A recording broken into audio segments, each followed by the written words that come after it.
Hello, hello. I am further back than normal because there is dog on lap. Dog needs attention, like dog. Dog is good. However, I'm just going to disable the noise gate for a bit of time. Yeah, which is not great, but like it means I don't have to yell the whole time for you to be able to hear me. Sound quality won't be as nearly good, but hey, it's never that great, is it? Okay, so I bet like this sound is a bit loud. Let's turn that down a little bit. Now Lexi should be able to hear me, right? Beautiful. I'm playing the original Pillars of Eternity soundtrack right now, just for a change.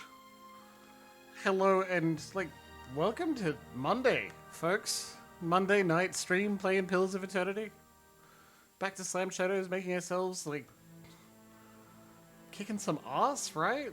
Hopefully finishing this game soon. I feel like it. We're at episode 29. Luxy, I'm sorry, I cannot help with the headache. I'm hoping it doesn't cause too much consternation, right?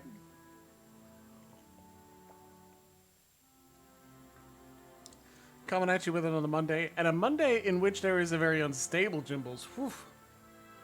Was not a amazing day at work today. Actually, like, one of those moments where you gotta be...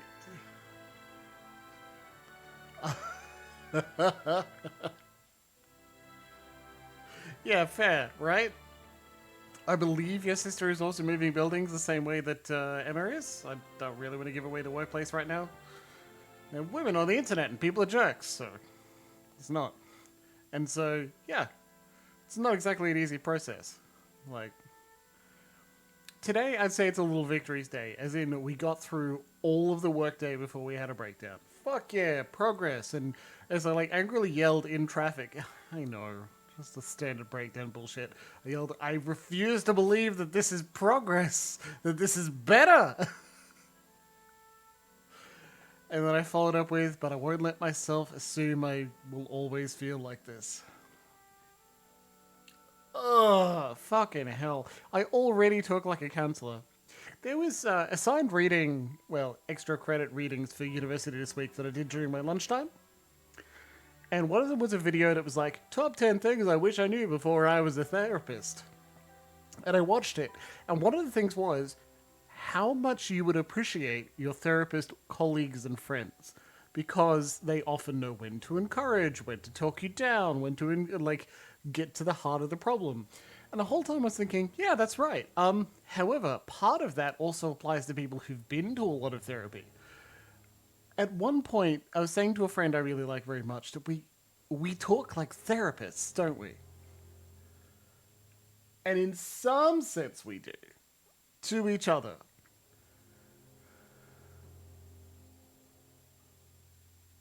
I'll quickly follow up with a quick email. Oh no, such a shame. A minor verbal faux pas? Did you call someone the wrong name? Or was she perhaps emailing someone with two first names? Sort of like, hi Jeff, because his name is like Eric Jeff or something stupid. I, I don't trust people with two first names. There's one that's earned my trust back, as far as I know. Sneaky bastards. Therapy knowing friends. And it's a thing too, because there is something to say for the people who know how to advocate for themselves. Or where they're like, I'm sorry, I am aware I'm having a bad mental health day. Don't let me take it out on you. And that's never going to come at the same moment where you're like, aha, before I do the bad thing. Like, that's setting yourself up to a too high a standard.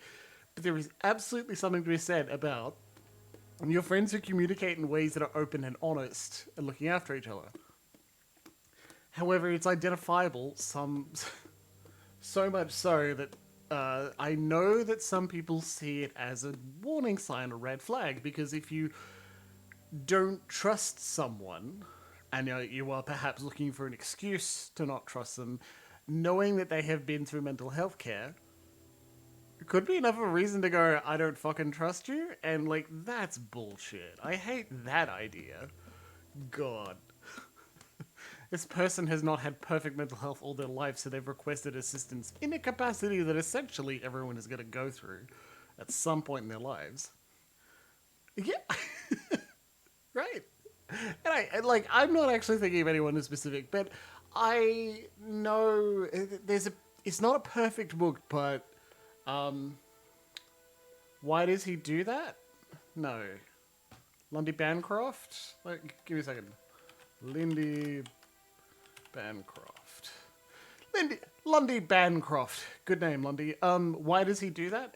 What are the first... Not the first, but a really influential pop side book on abusive relationships. Not great, because he says, I haven't met any lesbians that abuse each other. And wow, buddy, I assure you they exist, but they're just not going to you, okay?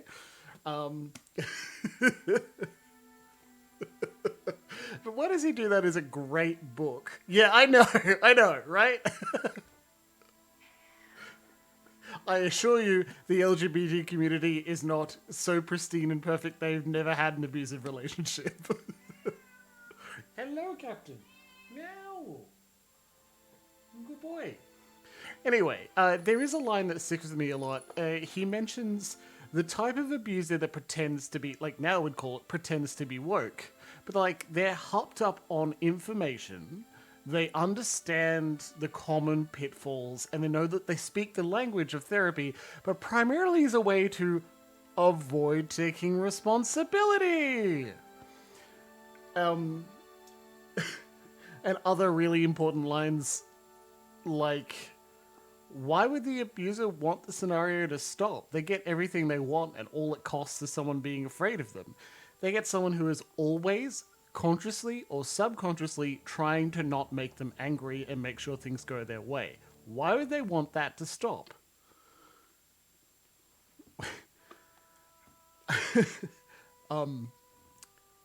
Yeah. That's pretty powerful. And it's confronting. It's a hell of a statement to think about, but also that's a reminder as to why you can't let, you can see a Captain Tail, you can't let an abuser set the terms as to when the abusive relationship is going to end. They do not want it to end. At some point they may be confronted with consequences, i.e. they're in a scenario that they can't flirt or reassure or cajole or berate their way out of. That's a tale as well. But they will tell you what they think you want to hear so that they can continue getting what they want, right? Now, I'm not an expert. I'm not a psychologist. I'm not even an actual accredited counselor. I'm on my way. But that's an important thing to say. It's an important thing to be aware of, and I think it's worth repeating. Yeah. And it's a good framework to have in mind when thinking about other relationships that have power imbalances that cost you something. Like, an exploitative workplace is not going to stop while they're still getting what they want out of you. Deadman, thank you very much for the raid. God, I hope Bioshock has been going well. I'm afraid I've been in the office every Monday, so I haven't seen you for a little bit, right? But I can't imagine it's long until you finish Bioshock 1. I don't know why I keep thinking it's such a really short game. Maybe I just think you're really good, you're going to finish it quickly. Yeah. I'm not as leftist or Marxist enough to say that all workplaces are an exploitative relationship, though that could be worth considering. That's a hell of a lens to examine it under. Finish Bioshock 1! Yeah, good job, man. All right, Bioshock 2, where things get a little weird, even more weird, right? Well, Bioshock 1 is objectivism kind of sucks, and Bioshock 2, cult of personalities and fascism kind of suck. I mean, Rapture's still broken, right? I only think Bioshock Infinite had a point where they were they kind of both sides did a little bit. In a way that Disco Elysium didn't. That I'm really excited to always come back to.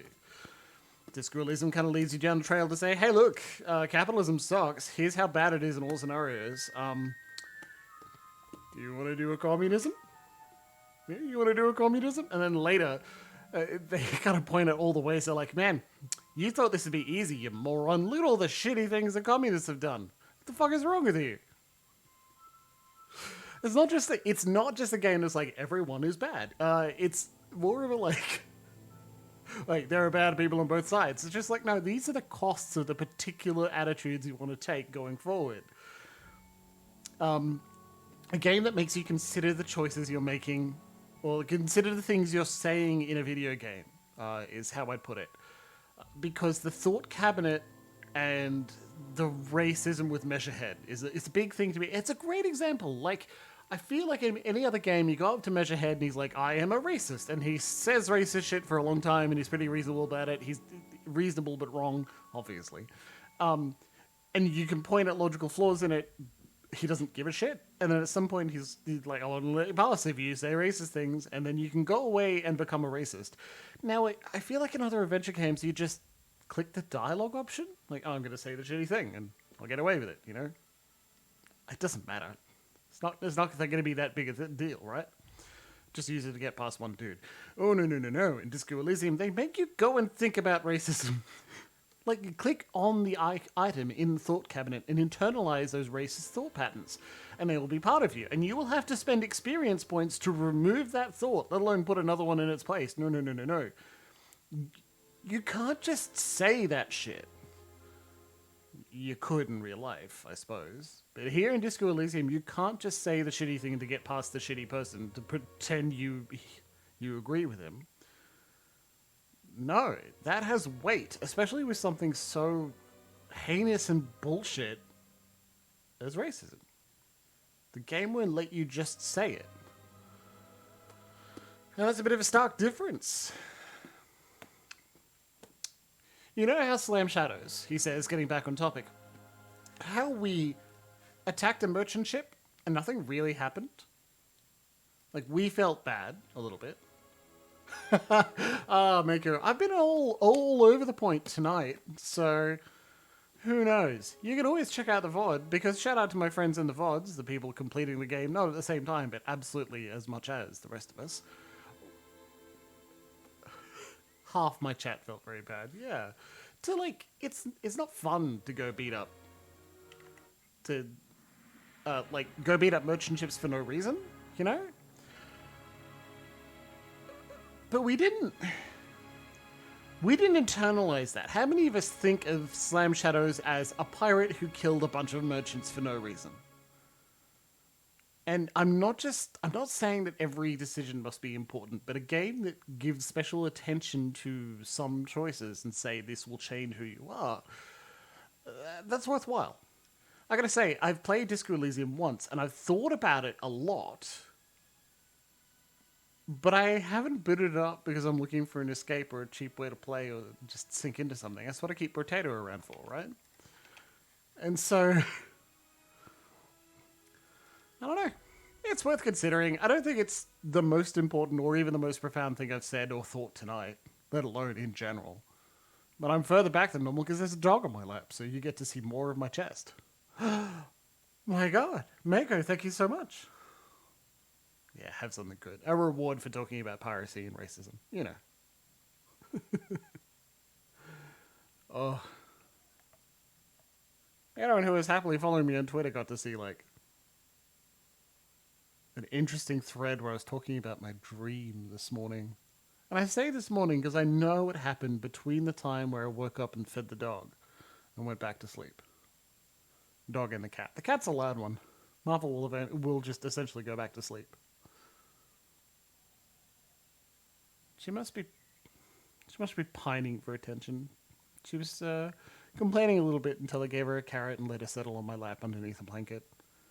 Gotta be nice to the baby. The baby Marvel. The sausage baby who is like coming up on 9 years old. Oh, sausage.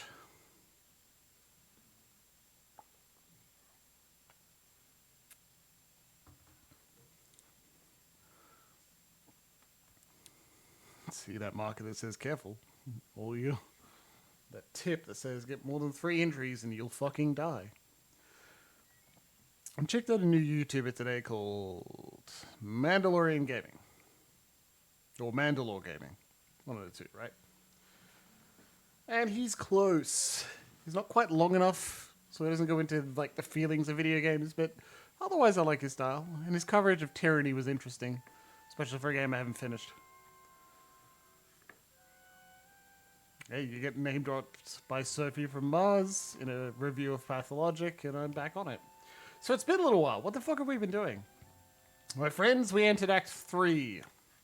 Coming Storm. See this? This is the last section of the game. We can now go finish the game. Only a capable ship could survive the journey through Undra's mortar. One of the great powers vying for dominance over the Deadfire might assist in this goal. If all else fails, outfitting the ship independently would be better preparation than none at all. So yeah, very best hull and sails. Or join one of these fuckers. Blackwood Log. That's interesting. I don't know what that means. Need to figure out someone who could do that. Do something with that. Otherwise, Lifter's Refuge and Dunnage. No, not going there yet. Not ready yet. Haven't done that yet. Go to the Rezai Passage. Yeah, see, we've completed nearly all the quests, all the side quests. Right there, right here. Slam I Shadows. say it is not every day that a ship pulls into port from Margaret's teeth. You are not too singed, I hope. Haruhi, he looks you up and down, clearly impressed.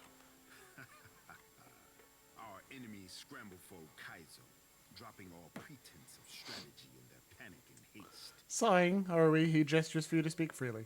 Oh well. So, what are we doing? We're going to go upstairs and talk to the Hawana Queen. Because she will tell us what we need to do to, join her faction. We're going to do that for every faction. Just to see what they want, and then we'll make a decision. Maybe even tonight. Well, that reminds me, I got another thing tonight, too. An alt tab, so please excuse the lack of music. Cloudbot. One unengaging. Yeah, I guess. I enjoyed it. I think it's just because I fucking love hearing about Galarian. It's just enjoyable. I like Regengar and Octavia.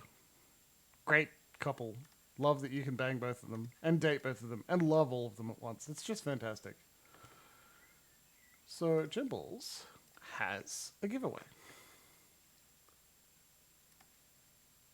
Yeah, that one is done. Yes, Jimbles is giving away another game. We're going to give away Shadows of New York, a vampire game. I'll give you a Steam key.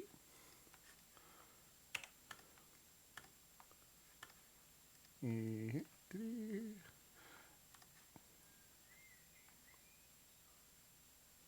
Galarian lore? Yeah. That's how a lot of it is. Anyway, I have now. There you go. Raffle 1 to 5. Each ticket costs 0 points because it's a different point to the one we're all used to. So let's not be mean about it. You get extra raffle tickets, and if you are subscribed, you get an additional raffle ticket. For a visual novel! A vampire visual novel! You might as well. I should have said something like, you should tell everyone about it. Like, retweet, something like that. But otherwise, I think... corner of the Deadfire babbles of the devastation from Magran's teeth. The Queen wears a furrow down her brow that looks fixed in place. And maybe I just want to give you all a gift, huh? This is the best way to randomly give it to people. My friends, my valuable people. It's been a year since I made a specific cocktail for some friends. So hey, let's celebrate together, right? And Aothis marches on Ukaizo while I juggle armloads of enemies. This is no coincidence. Nagati is testing me, I say. Do you think you're equal to the challenge? If I am not, then Nagati will close her jaws around me. I will live to taunt her and keep my people safe. If you have spent any time in the Deadfire at all, the myth of lost Ukaizo can be no mystery. Woo! When a caster leans forward in a chair.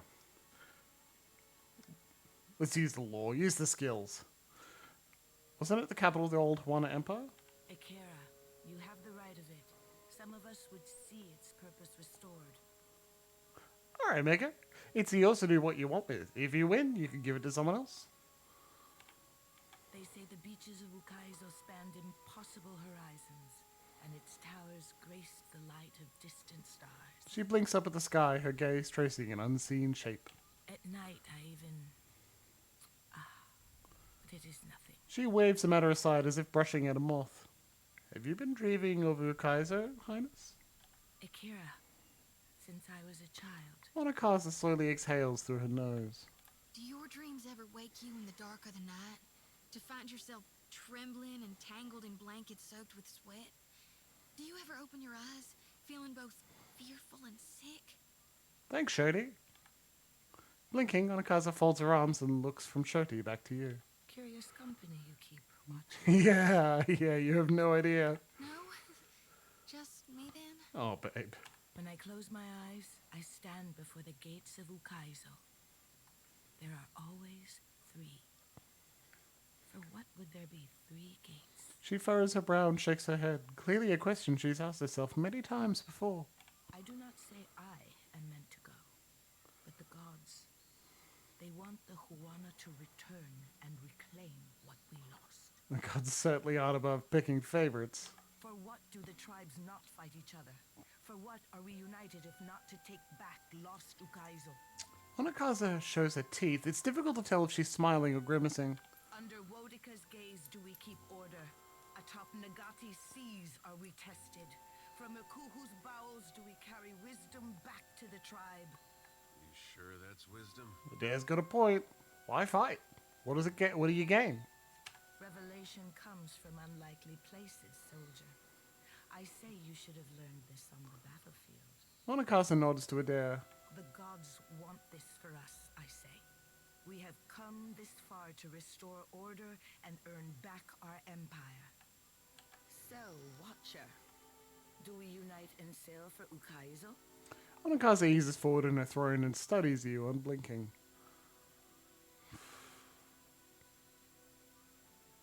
Look at that. I'm not ready to commit this, Major Negative. The Principi need to solidify their place in the Deadfire. Ukaizo should go to them. Round ties equal claim in Ukaizo. You're wrong to exclude them. You can't choose these if you don't have decent rep with them, you know? I love that if you say these, you don't lose reputation with Juana. You do if you're like, no, the pirates are right. They're like, are you fucking kidding me?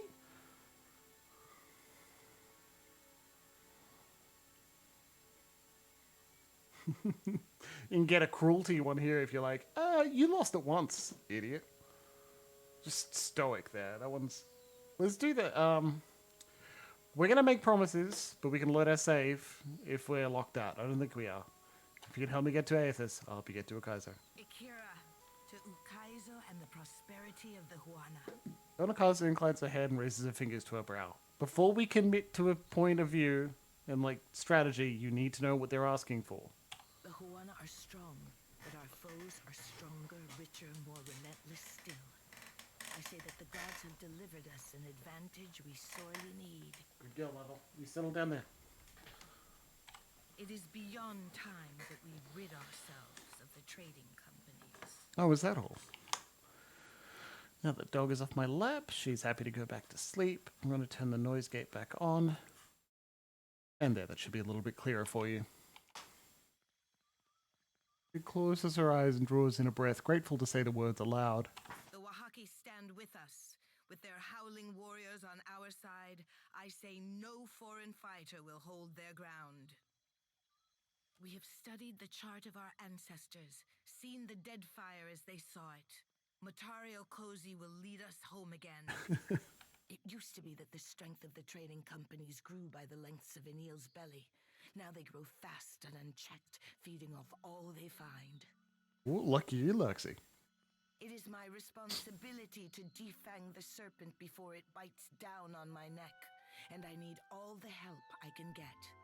My guards apprehended a Valian agent prowling in the shadows of the Brass Citadel. The Queen thumps her chin and studies your reaction.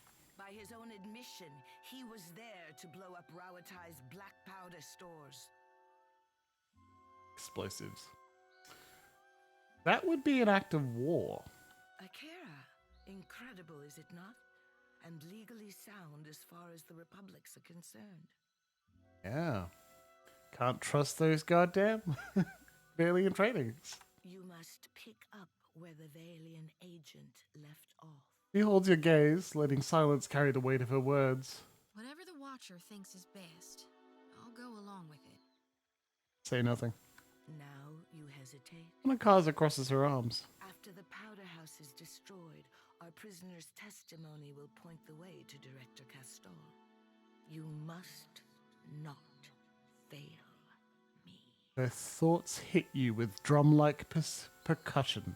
You will have to infiltrate the powder stores east of the Brast Citadel docks. I leave it to you to live by the sword or walk by the shadows. Here, the agent's explosive. She passes you an explosive device and motions for you to speak freely. I have some questions about this assignment. Ask. I do not discourage curiosity. Could this be a trap? Your caution is admirable, but we keep a closer eye on the trading companies than you might think. While they are preoccupied crawling over each other to reach Ukaizo, such an elaborate ploy is beyond them. Why not just give the prisoner's testimony to the Hazanui? A charitable thought. Queen nods earnestly. But then we would waste a critical opportunity to cripple two enemies at once. How do we know the Valiant agent will stick to his story? Because when the dust settles, we have promised him a lenient sentence. You might even call it a job. She smiles slyly. Refreshing to find one whose loyalty can be bought. The Deadfire is full of such adamant and principled kith these days. Will destroying Raotai's black powder really make a difference? Akira, it will geld their mighty cannons, reducing those titans of warfare to useless iron. The ghost of a smile creeps up her cheeks. The seas will be quiet for a change. If nothing else, whales will thank us. What does blaming Castor get us? The ire of Rawatai will turn to the Valian Republics, and both will be too distracted with each other to notice our ships landing on Ukaizo. It is asking too much that the trading companies simply destroy each other. But I have been surprised in the past. No further questions. Good. Are the terms of the mission acceptable, Watcher? I'll need to think about this. While you think, the trading companies sharpen their blades. Anakaza sighs, shaking her head. If the crown has not earned your loyalty, then we have failed. Give us this chance to succeed. Do this great thing not for me, but for the people of Neketaka. Okay. Well, that's one. Can't be that much, right? It's just blow up the powder house stores. I'm learning a lot. The city... Crown granted your master an audience. How did it go? How bad can it be, right? What's the worst that can happen?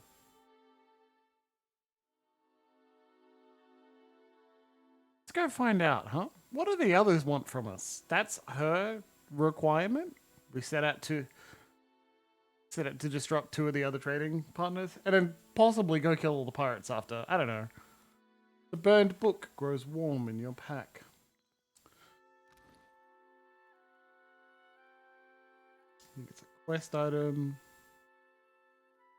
Burned book of lore. Open the book. Been a while since we've spoken to her. That display at the Kahanga Palace was shameful to witness. Nothing less than proof of why mortals require capable rulership and a strong hand. When I walk among them again, chaos of that sort won't be tolerated. Authority and temperament are non-negotiable. You blame mortals when a god is the one sowing chaos. Aethys has done nothing but expose an existing fault, one that would have cracked even if we had let it be. My siblings took a valiant swing at Aethys, but it seems their intervention will have to wait until we've had time to gather our strength. What of you, Watcher? Your bearing is set and a Kaiser looms on the horizon. After everything you've seen, do you believe mortals are equipped to take control of their destiny, or do they need a firmer hand? Phew. Fuck, guys, what do you think? Well, option 1, 2, 4, 5, or 6.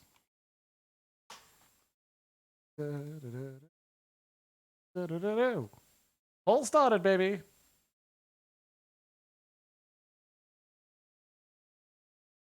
Apollo's open for dialogue choice. You've been distracted. Well, honestly, the whole question is right here. What of you, Watcher? You're bearing a set. New Kaiser looms on the horizon. After everything you've seen, do you believe mortals are equipped to take control of their destiny, or do they need a firmer hand? 1. A firm hand crushed my castle. I could have done without that. 2. Mortals have a chance if you'd only give them time. 4. Berith put me here, so I guess the gods are doing something, right? 5. Mortals will destroy themselves if the gods don't show true leadership. Or 6. Society isn't perfect. It isn't meant to be. And it isn't long until we need to pick a poll option. If we get 0 votes, I will pick one myself. But 2 minutes to choose is not too long. It's just enough time for me to read through all the dialogue options. And play with my squishy stress ball. Not really a stress ball. This is more of a like sensory toy that Emma got out of a neurodivergent awareness. I think she reviewed it, or reviewed one of the boxes. We can get them. All right, Loxy. I kind of expected Dead Man and Column King to turn up and go, 3! 3! Do it! Choose the one that's explicitly about worshipping Wartica as a paladin, as a priest, or a paladin of Wartica. Steel Grot. Which would be a fun playthrough, that's for sure. Especially if Pillars 1, where your whole job is to stop her. And you're just like, no, I'm here to just kick Theos right in the balls. But his plan, great idea. We'll keep that going. A fucker. Well, Luxy, you've got a few more seconds to tell me what you want because we received 0 votes. It's early. It's a Monday night. Hey, it timed out. I don't blame all of you for being a bit slow on the draw. I'm hopped up on caffeine. So I've got more energy. I recuperated by the time I got home. I had a cuddle with the dog, and then I put the dog back in her bed, and she is happy now.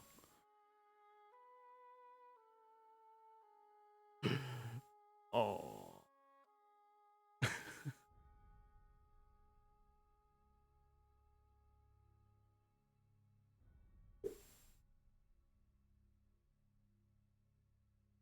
Six.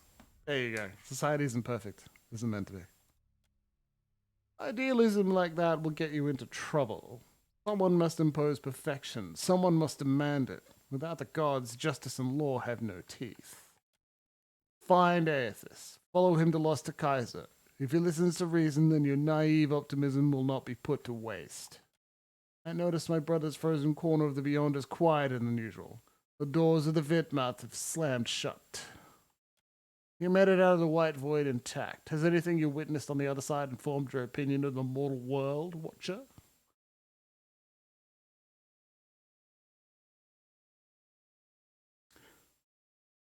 I saw how gods and mortals can cooperate. Next Eva Kinneret showed me how time erodes one's purpose. It's only true to a point. We built the wheel to strengthen mortal essence, and every passage through the cycle enriches the life that comes after. Remagand takes a different approach. The White Void is his celebration of decay. Prisoners like Naxava have experienced more uninterrupted memory than a single lifetime is built to contain. It's no surprise that she would fray at the seams. Anything else? I learned the extent of Ingwithan treachery from King Wingaru or Waturi. So you have. Did any wonder that the Huana don't pay us the same homage as the Glenfarthans? Their ancestral memory is thick with resentment.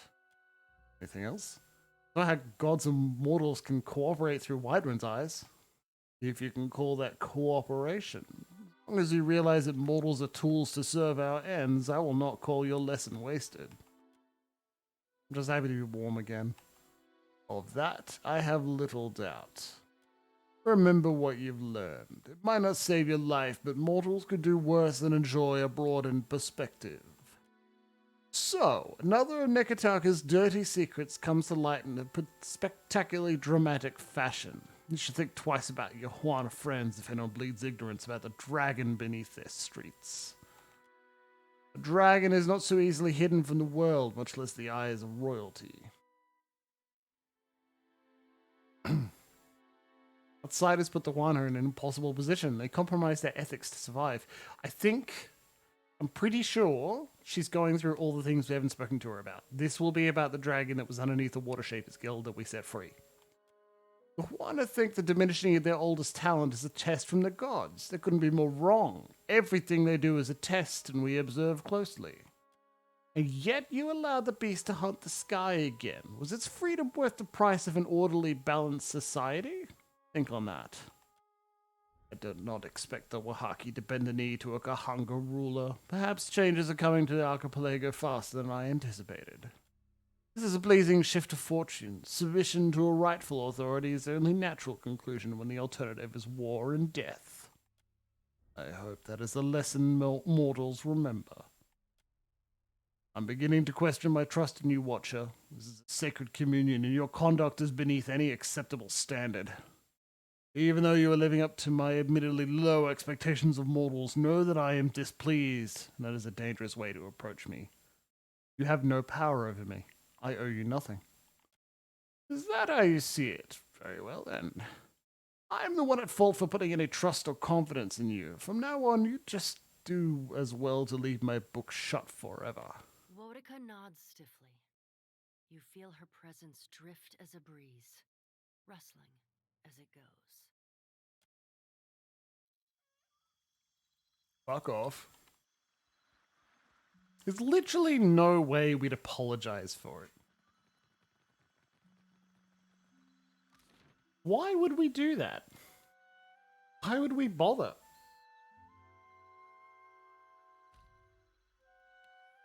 More importantly, where does she get off continuing to assume that we are doing what she wants? Slam has clearly been doing what he wants the whole time. Barrett says, hey, do this. And he's like, well, fine, I guess. The alternative is, do not play Pillars of Eternity 2. That question comes up a lot in tabletop role-playing games because we sell a lot of tabletop role-playing games as it's like a computer game except you can do anything. And that's not accurate. Most of the time, we're going to be doing the plot in some fashion or another. We're doing the scenario, we're doing the setup, we're doing the world.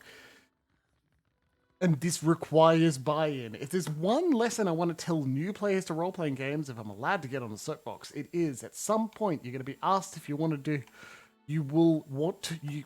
At some point you will want to do a thing that no one else wants to do, including the GM. And it's not going to feel good. It's going to feel bad, and you're not going to get the enjoyment you want out of it because everyone's resisting you on it. Everyone. It's worse than a game just saying you can't talk to that person, they have nothing interesting to say, because you know at some point someone could fake it and you were promised you could do anything. It's just not true.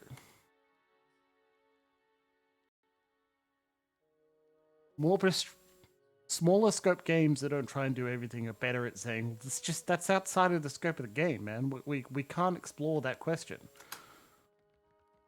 How's Nui? Ukaizo's real, and your glowing friend is headed there. Hazanui is pacing when you enter, chomping at a bit of her pipe. Our engineers believe there's something unnatural about the storms of Andra's mortar. We've got to move. Ones that have made Rawatai a rain-lashed rock. Got to move quickly. She stopped pacing, but she keeps glancing out the window as if expecting to see Aethys himself. What do you mean? If Ukaizo really exists, it could be the key to understanding them. Could be. And stopping them. Could be. Just as you saw at Poko Kahara. Alright, so you've got a small amount of evidence, but still could be.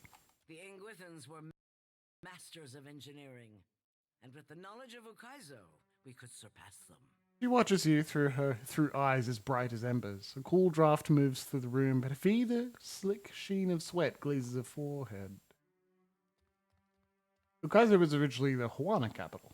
You think they could have achieved this? Snorts. A stream of smoke. Where have you seen anything this ambitious among their works?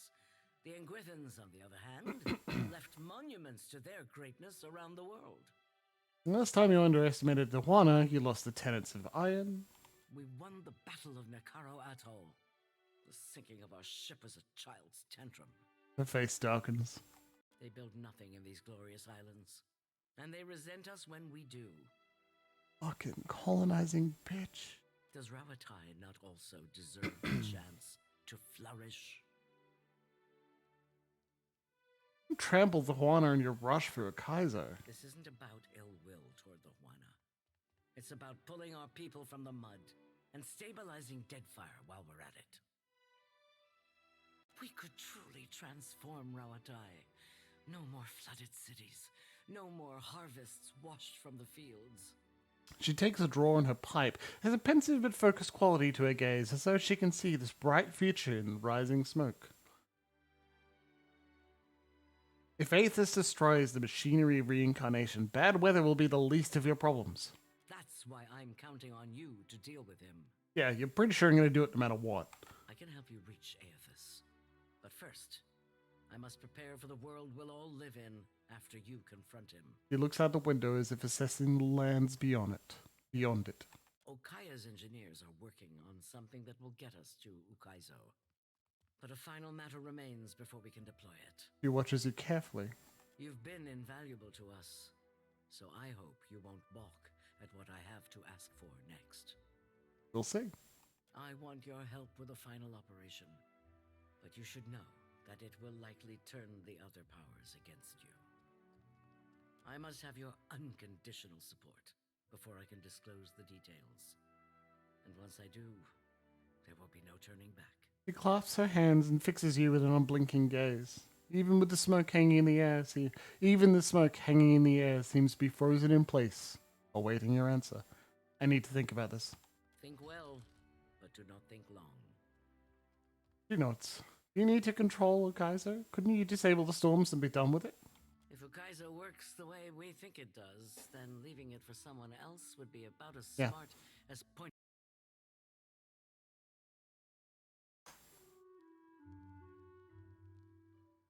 Talk and compromise may work Better? for you, but we can't risk Rawatai on someone else's good intentions.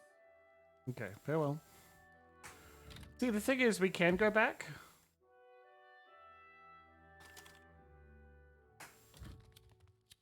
Rawatai needs a reprieve from the storms, and Deadfire needs order. And I need your help more than I like to admit. She bites down hard on the bit of her pipe. Are you ready to join forces once and for all?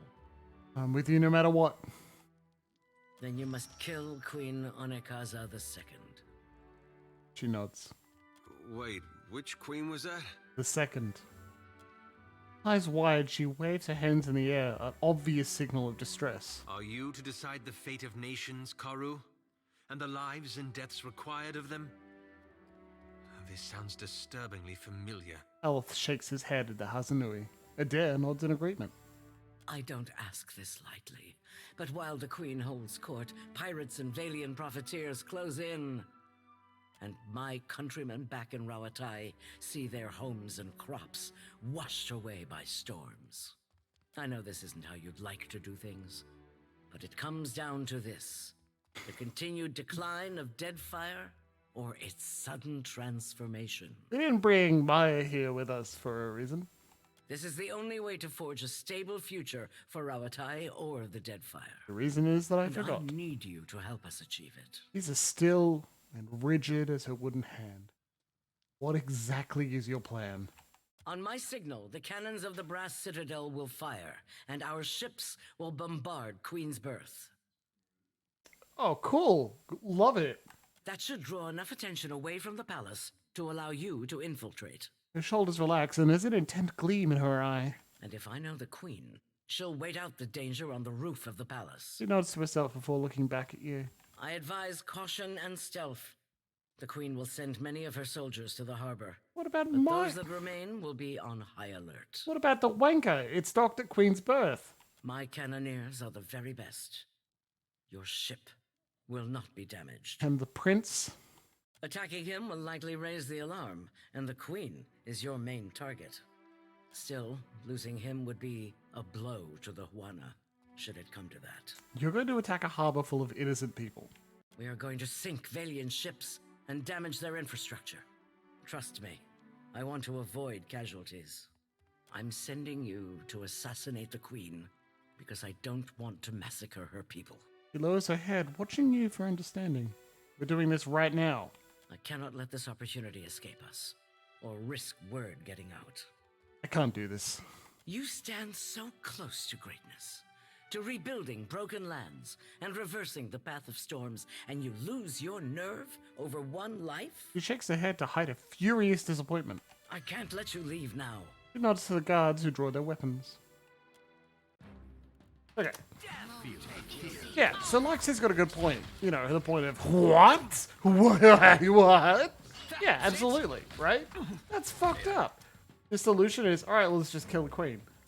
Hey, I swear I don't really want to do it, but I kind of have to, lol. It just doesn't ring true. What do you think? Let's see if we can take it down. And all their friends. There's something you don't see every day. Oof. Crave I feel. Rekka is wrecking the fuck. There's a lot of them, right? Just like me. How may I help? You are a wizard. Please do your wizardly best to do a wizard thing, okay? Yeah? Yeah? You target to get as many of them as possible. And do it! Oh yeah, it's a delay blast. What are we doing?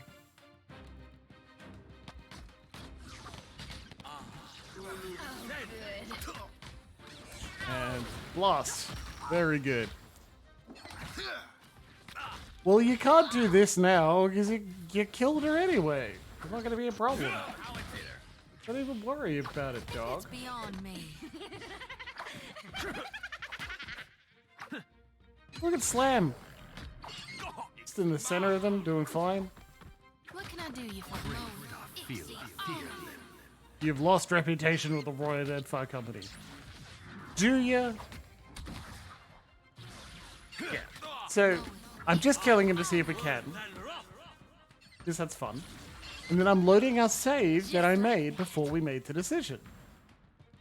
Because it's entirely possible chat absolutely wants us to kill the queen. Yeah? Consider it. I mean, they got a bunch of good loot. You get a cool hat. Da, da, da, da. Has an Uli's hat.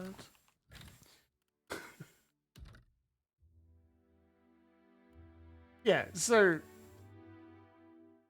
she was like, there's no going back once you make a decision. And that's why I named the save, oh yeah, control time, because none of that happened. What are you talking about? Slam doesn't know what the Hasnuri is going to ask.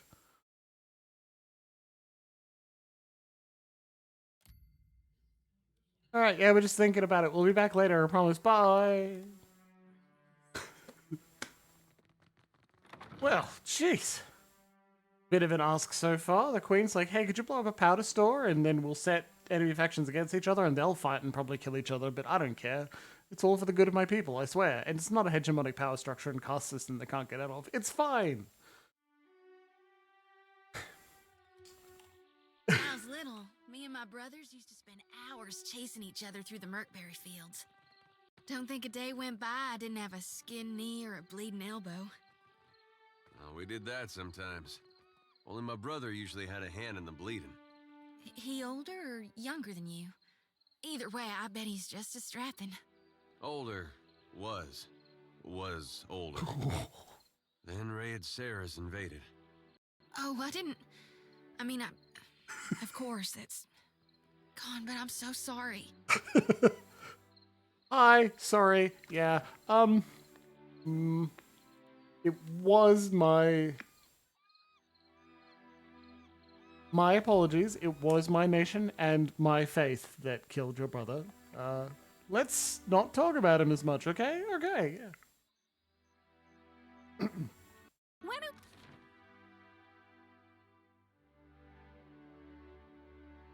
Anyway, I was hyperbolically explaining the strategy so far. And Queen was like, set these factions against each other, they'll fight to the death, it'll be fine. And then one of the imperialist colonizers like, hey, it's fine, just kill the Queen. I'll also, while I'm there, blow up the other faction ships.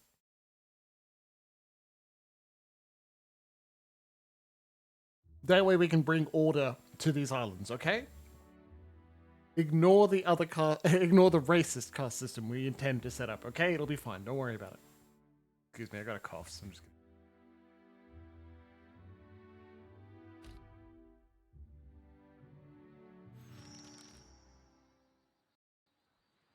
kidding. You receive a letter bearing the seal of the Valiant Trading Company and Flor Nolette's terrible handwriting. Flor Nolette's crabbed handwriting makes much of this missive difficult to read. Watcher, I hope this message finds you in good health. We have made our adjustments to the machines and are ready to make another attempt at your transportation. Please make your way to the Spire as soon as you are able. I believe we have it this time. Your partner in discovery, Flor Nolette. Alright. Well, skipping ahead I get this smooth. feeling you don't like me much. Was it something I said? I think it was something I said. No, it's not.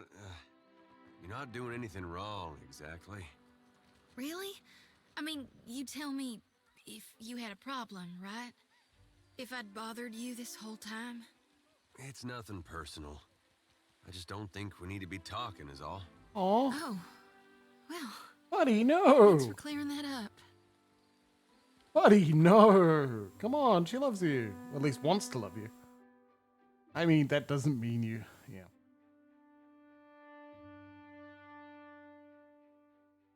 He's been through a lot. His potential child, who wasn't actually his child, just nearly died, you know?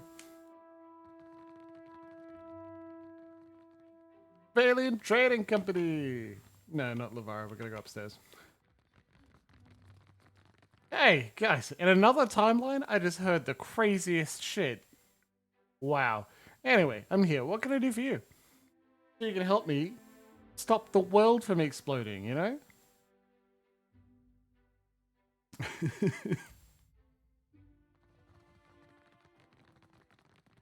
Alright, Director Castle? You've been a great assistance to us in the city, I hear. A great many glowing reports. Hell yeah. Now then, did you have a reason for coming by? I'll answer what I can, of course. Oh. Just let me know if there's now then. Oh, what? Oh.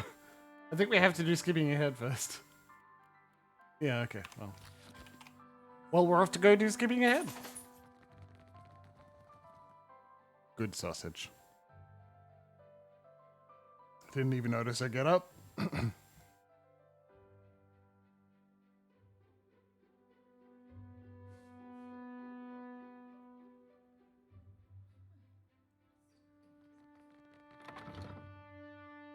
We should take Pellicino.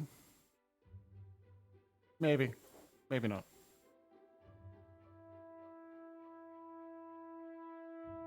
Not perfectly timed. I get the feeling people will fall into...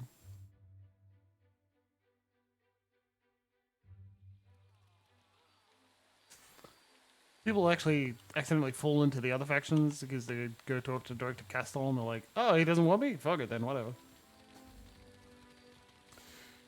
But, nah, we'll go do skipping ahead and then we'll come back and speak to him. Fight someone? I want to throw the first punch. Jody, could you teach Vela how to throw a punch? Get herself blown up. Spire of the Soul Seers. You come upon a busy city square. Apparently, a lot of the development time in Pillars of Eternity 1, the devs were like, why are we making a second fucking city? God damn it, I don't want to go to Twill Elms. What the hell's going on? Ugh. Feels like it's making so much space and like ruining the timing because you just finish Act 2 leaving a city and then you go immediately to another huge one. Ugh, this is terrible. And that is why there's only one city in all of Deadfire. The cool waters of Negataka's town wells serve poor and rich alike, yet those who gather at them share certain unmistakable features. Tired armor visages, yokes borne across laboured backs, and tattered Ropara rags. Whether for themselves or their masters, each waits in a long line to claim a bucket full of fresh water. Speak with the locals. The Roparu, long accustomed to ignoring their superiors, pay you little mind, only belatedly realizing that you address them. One of them, an older woman, blinks dark eyes at you. Akira, it is Slam Shadows. I am always hearing stories of you. Yeah, because everyone likes us. It is said you're a decent person, a younger man chimes in. Not like so of many of these foreign sort. A child reaches for your hand. Yeah, Nekataka and Hawano like us. With a growing cascade of murmurs, the crowd unravels between you and the now bubbling wellhead. A black liquid splatters from between the stones of the well, and someone in the crowd screams. A muckman from the Roparu caste steps forward. His boots seem more slosh than leather, but his plunge is so long he'd fit in with any formation of pikemen. He raises a hand to the curdling crowd. Be at ease, Akira, for what do you flee? I am always cleaning these... He blinks as the undulating formlessness of an ooze bubbles up from the well. He takes a step back, shaking. Go, I'll take care of this. Oamura drops his plunger and bolts ungainly on shoddy boots. You turn to see a second thick ooze burst out of the well, shredding the well's yolk and scattering the pit stones. To me, citizens, I'll protect you. No, the muckmen in the crowd swarm to you for safety, the shape of the mob gelatinous as it fills in behind you. Behind you, the oozes ripple and divide, each small creature falling through you like a rotten grape from the bunch. They roll towards you, collecting dirt as the crowd gasps and backs away. You ready yourself. Only good things, I hope. Interesting random encounter out of nowhere, huh? It's good. It's well written. I honestly encourage this. What does it do? What can I do? Just think about it this way. What does it achieve? First off, you get to remind the characters, the players and their characters about their reputation and how they're coming across to people. It allows you to solidify that reputation by Oh, that's the stuff. continuing it again, you know? I reap what I sow. Gives them a time to be like, actually, I don't really give a fuck. I may have helped people before, but now it's a big deal. If you take the opportunity to do a thing I tell you to do all the time, that is very occasionally give your players easy fights that they have fought before, it reinforces how far they've come. Pathfinder Second Ed, especially, in many occasions, tries to advise you not to do that. A voice calls out to you from an alleyway. I'd say only one per time you're trying to move to a separate location. What the fuck? Nekataka's poorer districts house more dark than light. The streets and alleys are only housing many who want to know. As you pass one of these alleys, a voice calls out. You turn to see a hand fold out from the darkness. The pale palm balances a figurine, more silhouette than statue in the dim light, and when you try to get a clearer look, the fingers fold back up. Yes, exactly, Luxie. Magic, the voice says. It summons beasts to harry your enemies. Will save you in a pinch in a city as dangerous as this. Surely your life's worth more a few silver. Torchlight glints from the man's teeth. You want, you follow. The figure withdraws into the darkness. Me too, Mako. I love them. You caught a glimpse of it. You know that the figurine is no mere trinket. There is untapped power within its form. Enter the tunnel. Within the alley, a torch ignites, revealing a tunnel entrance. You pass through the archway. On the other side, a group of Vincepi hold torches and blades. Bodies stuff the corners, eyes dry in flickering flames. Some with their hands bound, others face down the grind. Strangely that chill, isn't it? The pirate draws his weapon. Had a little cheese and these foreign rats come rickety chattering in. You must be new here, given you don't seem to know who I am. Head pirate steps forwards, bringing a light close to your face. Man pauses. Merla, Slam Shadows? Another pirate raises his weapon. We doing this or not? Pull that away, fool. This is Slam Shadows. He has friends among the Principi. Pirate drops his sword in disappointment. Ah, well, shit. Silence, fool. The leader snaps. He sniffs the air. Are you a rat, Pirate shakes his head and straightens up. No, sir. Almost attacking when he roams seems pretty floppy. The leader bows. No blood spilled, no mistakes made. I will not apologize for what I am. Perhaps I'll say sorry that my eyes are not sharp as they used to be. The other pirates watched the exchange. Tick tick tick chittering. Ricketick chattering. All good. How much will it cost to take that off your hands? Pirate snorts. You still want it. His eyes flicker the length of your body. Let's say 2,000 pi. I hardly know if it's worth that much copper. We shouldn't let our friends hear that. He gestures towards the dead men in the corner. I certainly hate to hear it diced on a discount. All right. Leader purses his lips and nods. Leader purses his lips and nods. Galad. He takes a patch of coins and another pirate gives you the figurine. A dog figurine? Hell yeah. Get yourself a dog. Leader sighs. Suppose you made full use of this place. Drinks, anyone? Looks at one of the dead bodies as a squeaky rat clambers up its trousers. Pirate leans back. Ah, bit busy, I see. I'll leave you lovebirds to it then. He bows to you. When we meet again, Bonamico.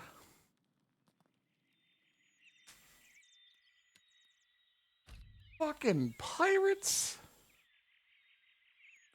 What a goddamn waste.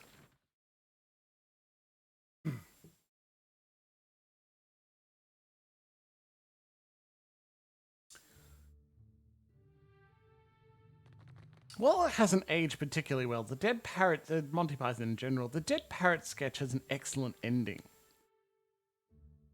Finally, he's...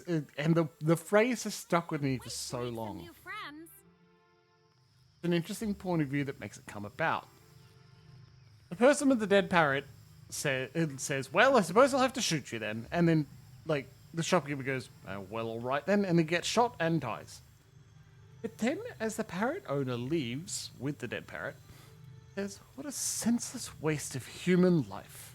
Says, kind of frustrated, but not incredibly. It's always really struck with me because he's the one that's choosing that course of action. Excellent timing. We're getting consistent readings, and I believe we're ready to try again. Let's go, Flawn. That is, if you're up for it. Flawn does a poor job of hiding anticipation. He bounces slightly on her heels. You're really sure it'll work this time? Clinging to certainty is a novice's mistake. We keep open minds here. But seriously, I think we're on to something. Flawn gives you an encouraging grin. It's just the same as before.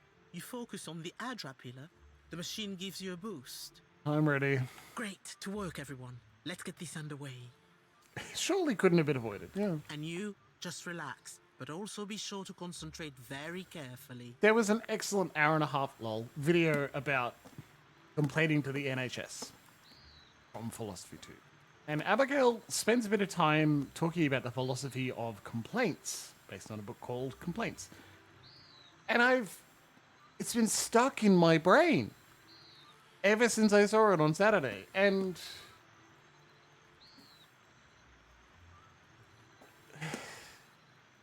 organizations exist to reduce, like, the number of action states, outcomes. And I don't know. The part of that is just sticking with me so much. Like, the parrot owner did not have to shoot the shopkeeper. He did not. That's why it's funny. Like, that's where the humor comes from, man. He's treating it like it's an necessary step.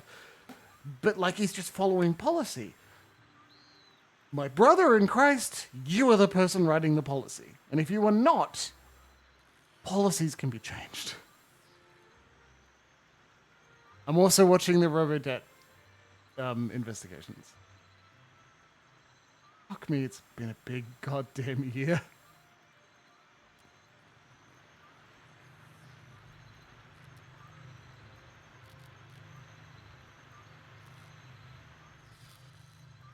Look for the next Adra pillar. Once you have the connection, just step through. Let's go. Once again, you feel the essence in the Adra like a physical thing beside you. This time, however, the cord of energy that tugs you is insistent but manageable, and through it you can feel what Flawn was describing, a connection running through the tower and beyond, where it splits in all directions. It would make sense if this would only happen once you've closed the Vitmuth. But that's not strictly true because the Beast of Winter was a DLC and this was in the core game. Color leeches from the world around you as you drift into the between. You feel the connection draw taut like a pulled rope. And then pull. I remember the bushfires. I should note, COVID hasn't been fun, but particularly 2022 has had a lot of emotional distress. 2020 is still the worst year of my life because of the incredibly bad I'm job. about to be sick. And this sure doesn't look like an Animancer's tower to me. Of course. Seems awful underground for a tower. Tell me this is the last time we trust these animancers. But I've been through too much for just a little bear. Watch and learn. The portal is closed behind you, leaving no way to transit back to the luminous Adra pillar. Gnawed and cracked bones litter the floor. Alright, let's stealth. Where the fuck are we? There's an empty socket in this panel, as if something were removed. Hey, spiderweb.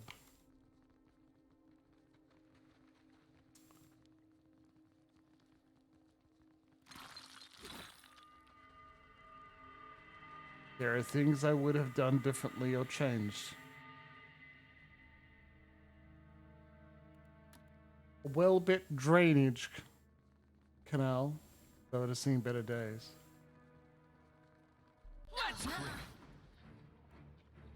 Bark, bark! Feel it, feel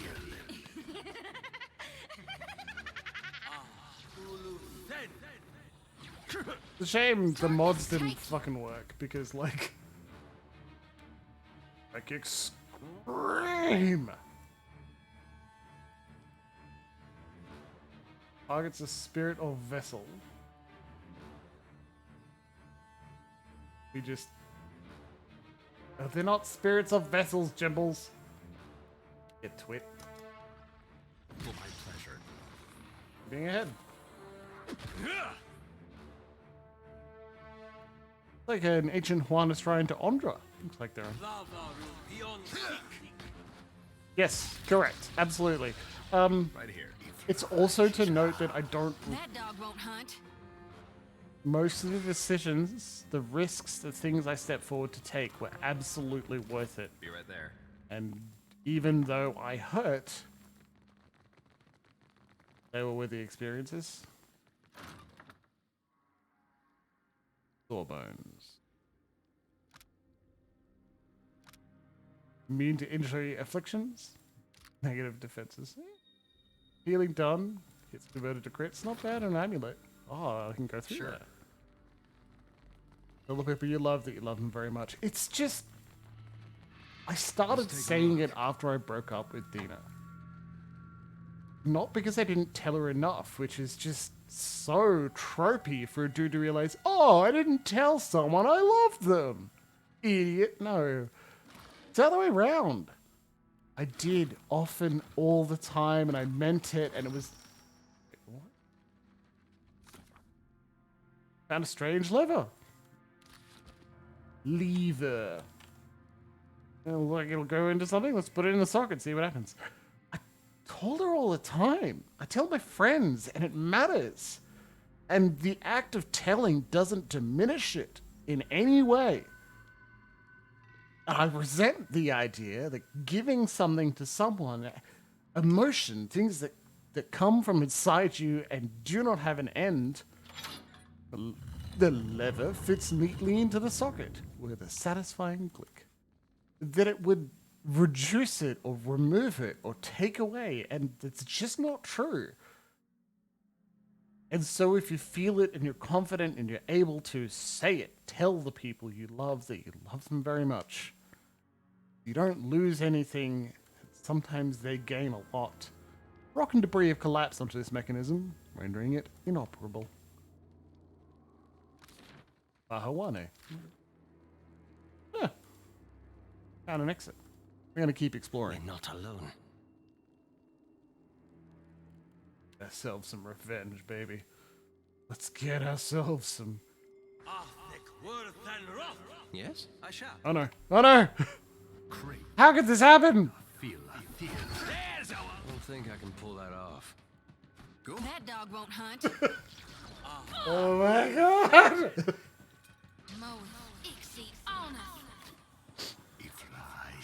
Yeah. How may I? Indeed. I I'm shall like- deal with this one. A friend passing. That looks complicated. It's not a thing you can change. No matter how much you want it. I reap what I sow. Nuh-uh, didn't work. Some things, some people, they're just gonna turn out the way they're gonna turn out. No matter how much either or any of you want it to. This is a little heavy, but it's not a thing anyone could have changed. No. It's a little heavy, but it's how I feel about cancer at times. And not just cancer, but like illness in general. It sucks because you look at it and you're just filled with an empathy in a way that like it hurts. It sucks. It sucks in a way that we all know about, that we repeat all the time. No one is discovering randomly that death and suffering and breakups and cancer and illness suck. We all know that. But when you experience them and when you're there and you're watching someone go through it, you're just like, at least this is how I felt. It's like, fuck, this sucks in a way that absolutely we all understand, and I'm limited in my power to assist. This wagon seems to be in relatively good repair, in sharp contrast to its weather-worn surroundings. A new wagon. And so, you're left helpless. But not only that, every platitude feels more than worthless. Not just are you unable to help, you can't. Everything you say is already expected. Someone's hurting you, go, hey, look, I'm really sorry, it hurts. Of course you are.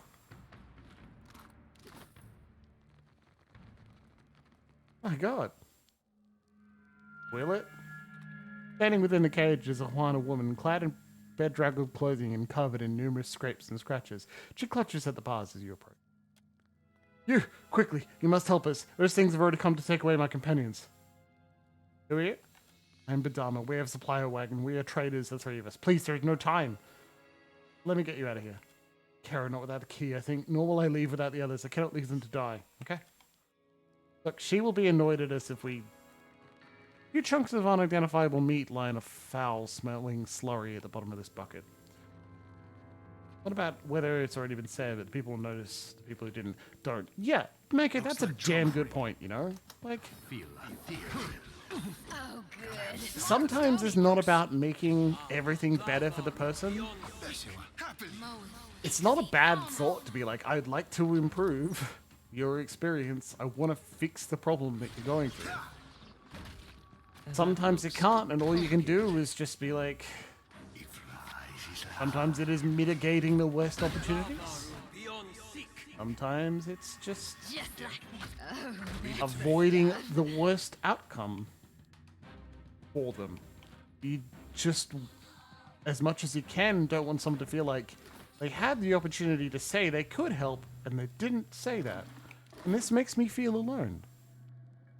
Never should be about making things better. It should be about being there. I like to try and do both. Smashed crates, broken chests, and various other discarded items are piled high against the wall. I've been told and have done and said many times, sometimes the most important thing is just being there. I see them.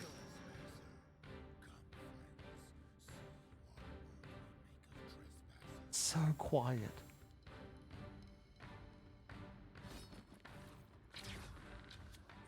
There's a thought that, like, sometimes you're trying to make things better, and that's a personal win. I want to make things better, so I'm a hero. I can't stand. I can't approve that. It's not always the worst intentions, so you get punished for it. But like, it's not gonna help, you know.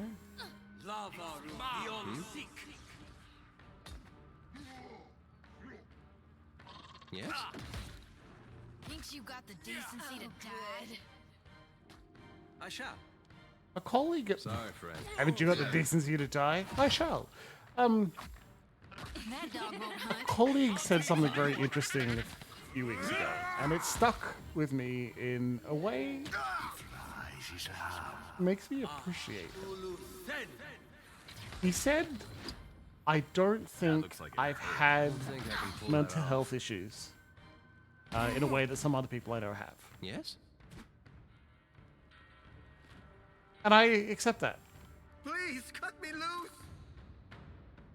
I don't want to die here. Don't leave me here. And these cuts of flesh and charred limbs have started to ripen in the tropical heat. A large decaying heart stuffed with straw has been mounted on the walls, a grisly trophy. Where the fuck are we? Oh, it's Frostbite. What are we doing here? Why is it so fucked up? And I trust him. I believe him in that. And then I thought, well, shit, is he about to say Kinda hurts. something like, so mental health issues aren't real? Grow up, toughen up, fuckwit. No, what he said is, and because I haven't been through it, I don't understand. So all I can do is just listen and do anything you ask, but I'm not gonna know unless you tell me.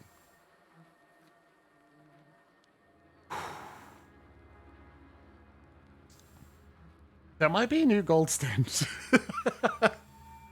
The kind-hearted, ignorant, but good meaning, but well-meaning. I mean, that's fantastic.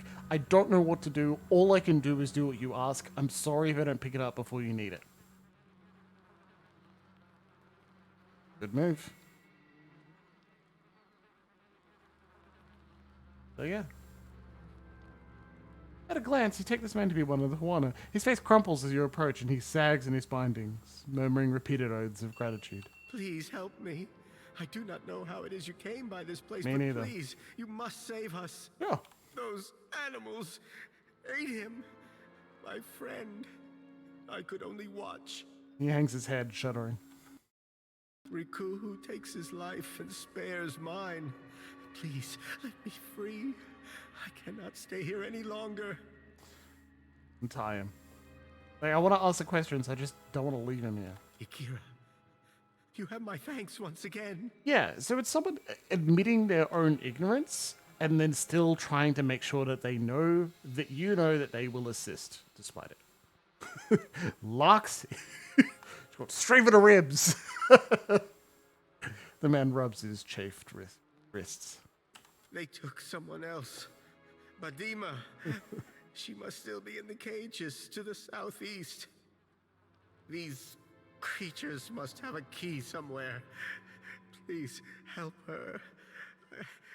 I think I will be sick. Oh, buddy. May Nagati guide you to calm waters. But Dharma's like, I won't leave without him. This guy's like, I'm just going to go stagger for the entrance. Yeah, well, we're looking for a key. I think we already have the key. Looted everything. There's the entrance. Okay, yeah, we've been everywhere on this floor. Let's see if we picked up the key without me noticing, which is probable.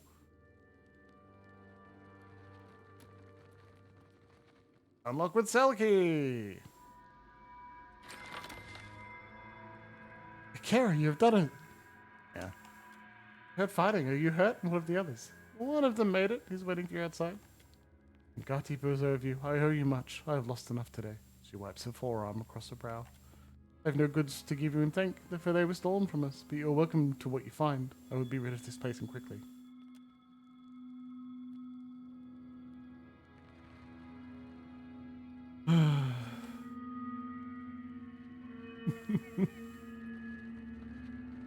Herbal tea might help. Maybe for you casuals.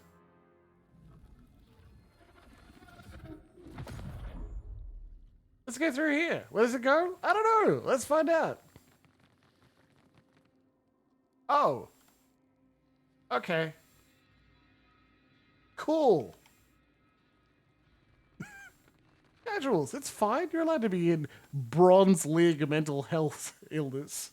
Lol. if you grind and rank up and watch enough tutorial videos, you can get to a worse state.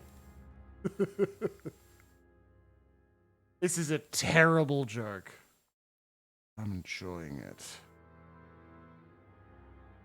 Well-meaning and skillless, you know. You get to that point, and you're like, I honestly cannot. You've received an important missive from Captain Ferrante. Yeah, what you want?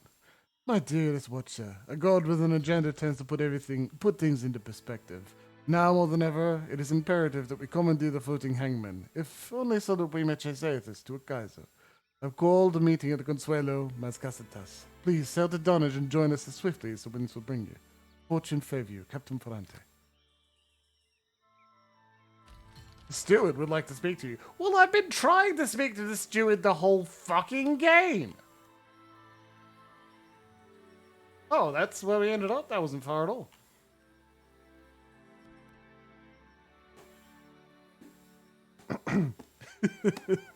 Give up cheese. My friend, no. Yes, I understand the microbiome may be an important part of the...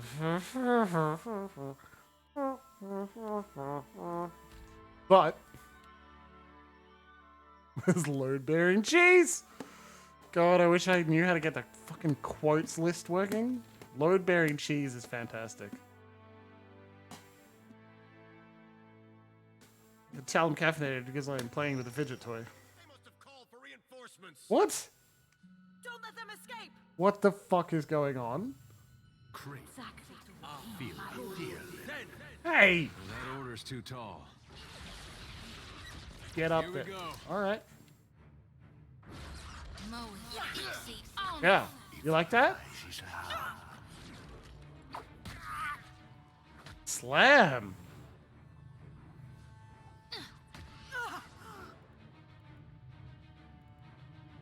What do you need?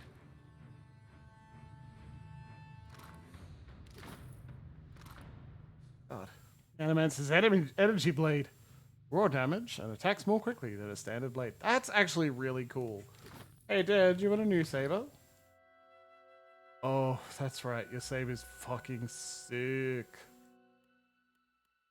God, who else needs a new sword? Oh, cool. Sharp, fine. Oh, that's all you can do. All right.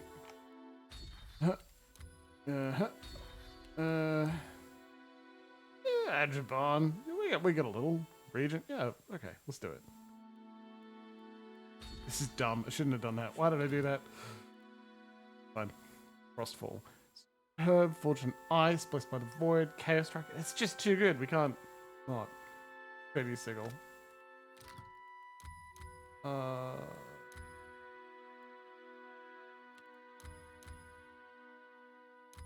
Urgent Harvest. Action speed when yeah. Increase her religion skill, she gets better. It's just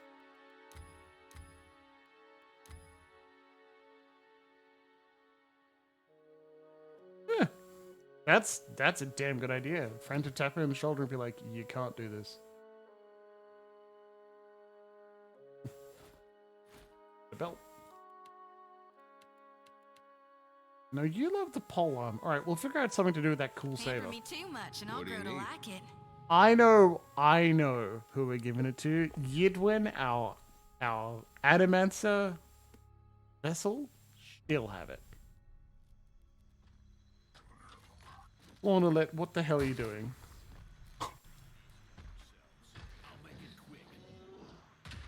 Just destroy there. What the shit? Behind us! Look sharp! What the Feel fearless. fuck are you lot doing? Aye.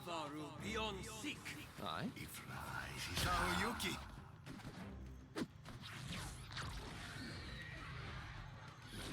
Fuck up the mercenary cipher, come on. I love it when that happens. The dare walks up, smacks them, is like, okay, now that you're on the ground, we're done. Leave more afflictions. Come on, buddy. Get a free one. You won't be able to move until the combat cycle. Still. These uns are in for a walloping. Dare. Right? Yes? Of course. This isn't how I usually work. Random affliction did you get? Hail strike. He's confused and terrified. Amazing.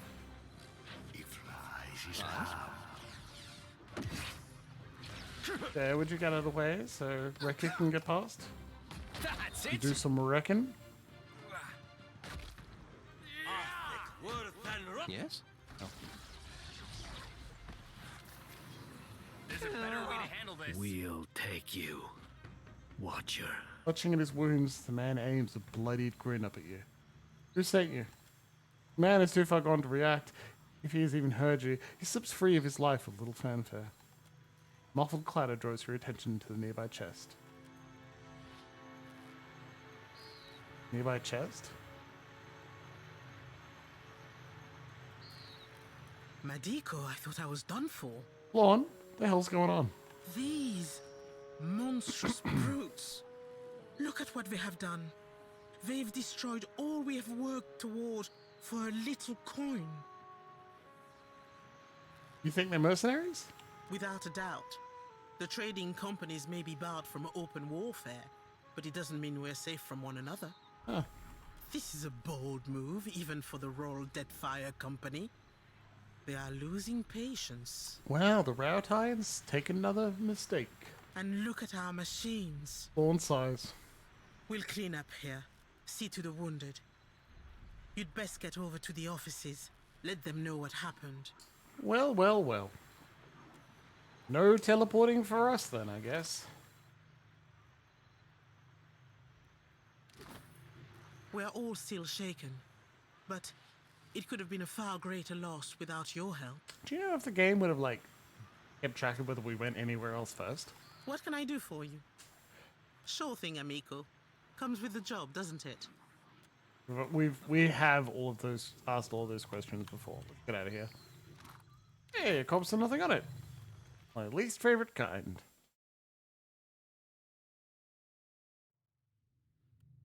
Yes, it is a shame those mods failed. Oh well. So, that was good. Let's continue, my friends. We're going to continue. Like, now, let's go back to the Royal Deadfire Companies. No. The Valiant Trading Company's headquarters. Hey, how about now, fuckers? What do you want me to do? Bet it's going to be something dumb. Is everything all right? You seem restless lately. Wait for it. Everything's so dark these days. You, me, the Watcher. I open my eyes, but I can't see the light in anyone. Not anymore. How about a soothing cup of copper tea?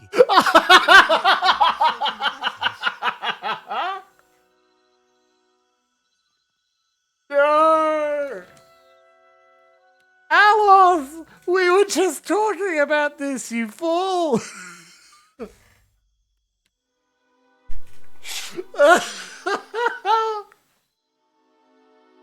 Good, Aloth, did you not see?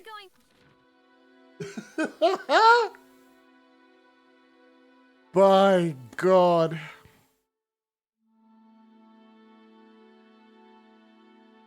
What did Aloth do? He suggested a cup of tea or a bath to someone who was clearly going to flip out and kill everyone. Our poor little serial killer girlfriend Shoti was like, I can't see the light in anyone anymore. Everything is so dark. And I was like, have you tried a cup of tea? Which is only really funny because of the shit we were just talking about. Yeah, me too. But it's just another example of tapping a friend on the shoulder and be like, hey dude, dumb thing to say. Things we rely on our friends to say all the time. Right? That won't be fun for either of us. Well, give them to someone who would enjoy the process, right, Mako? I've been feeling not particularly vampy. I've been wanting to do some vamp. It was one time in the last little while I felt particularly vampire-y.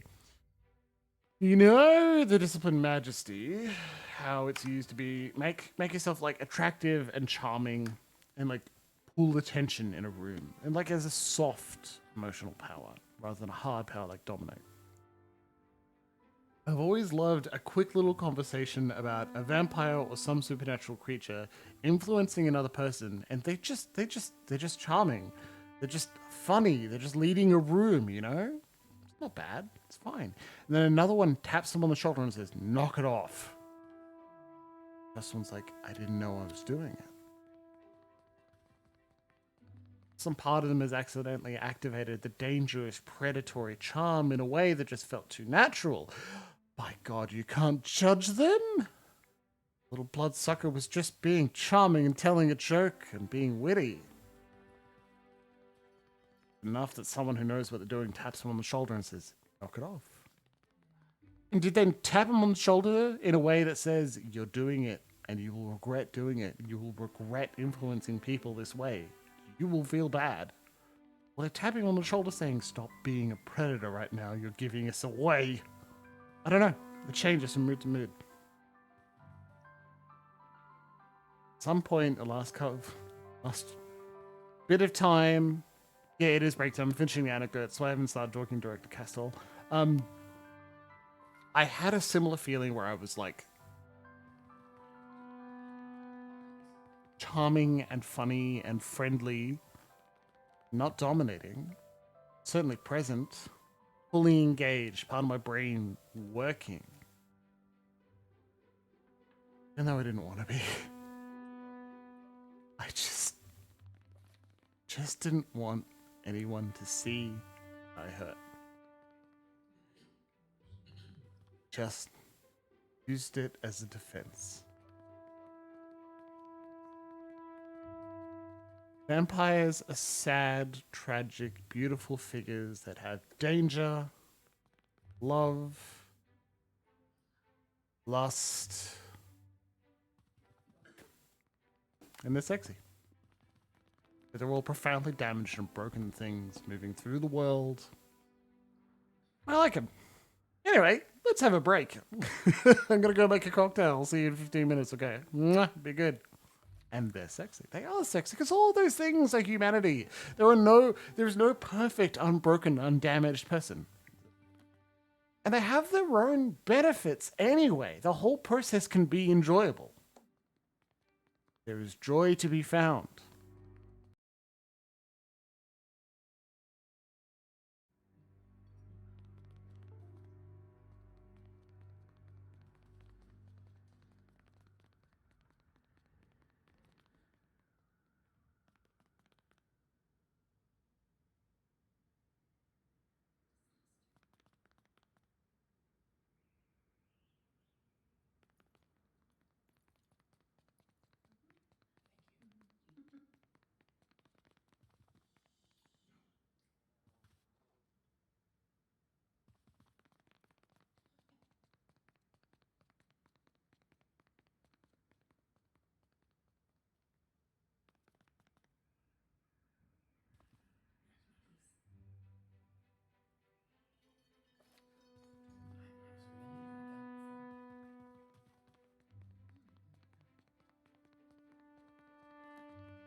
I bet my tongue kinda hurts.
I can't wait to make some new friends.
borrow a sword? I promise to be careful.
Ah, this system works. Look at that. Got a reminder for the giveaway again. I am encouraging everyone watching, of which I believe there is at least 6 of you. Did you take a look at that giveaway? It's a free game, free Steam game, highly regarded. Coteries in New York is a lovely visual novel. It is in fact visual. Sorry, Shadows in New York first. Coteries next Monday. Look at this. It's a lot redder on that camera, that's for sure, than it is in real life. It's a deep rosy color. It is. Probably something that doesn't have a name. You finally got around to planning to think about deciding to get up from sofa. I hope your headphones are wireless. Anyway, what is the drink I'm making? It is large ice in the center. Built over ice, I have 30 milligrams of Moreau apple pie flavored. It's just apple pie. It's cinnamon and apple, right? And it's good. It's tasty. It comes in 200ml bottles for like $50. I got it at Handmade Markets there from New South Wales. They're lovely. And 30 milligrams of the Blueberry Gin that Luxie delivered at one point, and I polished off with this drink. Tonic, no garnish. I should have garnished it, and I put a couple of drops of yuzu bitters. It's nice. It's missing something. I lengthened it too much, and it's too much tonic. I fucked it. Should have just done like a 90ml over the top. So like it's light, but it tastes nice. If I make another, and I probably will, if I make another and it's the more delicious short, I will give it a name. But in the meantime, it's an experiment. Tonic is delicious, but I wanted to taste the apple pie and it's being drowned out. That's the problem we have. Let's talk to Director Kastol. Quick save. Just in case he asks us to do something Watcher. stupid. At last, someone who can answer my questions. What's up? They're saying there was an attack at the Spire. It was. I fear I'd sent you to your death. You did. None of the Huana guards Twice. will tell us a thing, and Flaune's message is illegible. Oh. What happened? Well, the good news is they ended up somewhere in the physical world this time. The bad news is that some mercenaries tried to kill us all. Mercenaries? Madiko. I did not think these experiments would draw so much interest. I'd make the tonic myself out of SodaStream. It's not that strong. I'm glad you're in one piece, Watcher. I think I'll use have the details less out to was the Flaune, real I solution. think. You've more than earned your reward. And my trust. I didn't measure it, which is a terrible idea. Even when, like, mixing in a mixer. You trust me now. Oh, and perhaps you'd consider stopping by Alvari's Oh my office. God. I believe she'll want some assurances as to the state of the Spire. Watcher, what? I guess the The Valiant. offices are closed at this hour. I am to escort you safely from the premises. You wish. God nods, full of pleasure. You're your best agents. Never mind the fact that I've deliberately set fire to your buildings a couple of times.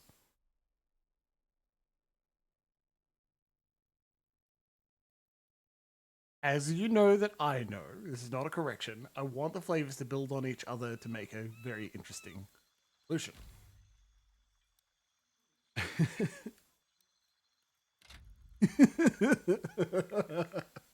And so... Thanks for letting me tag along. And like tonic's flavor goes well with gin. I had equal parts gin to apple pie. Apple pie flavored spirit. That's tasting.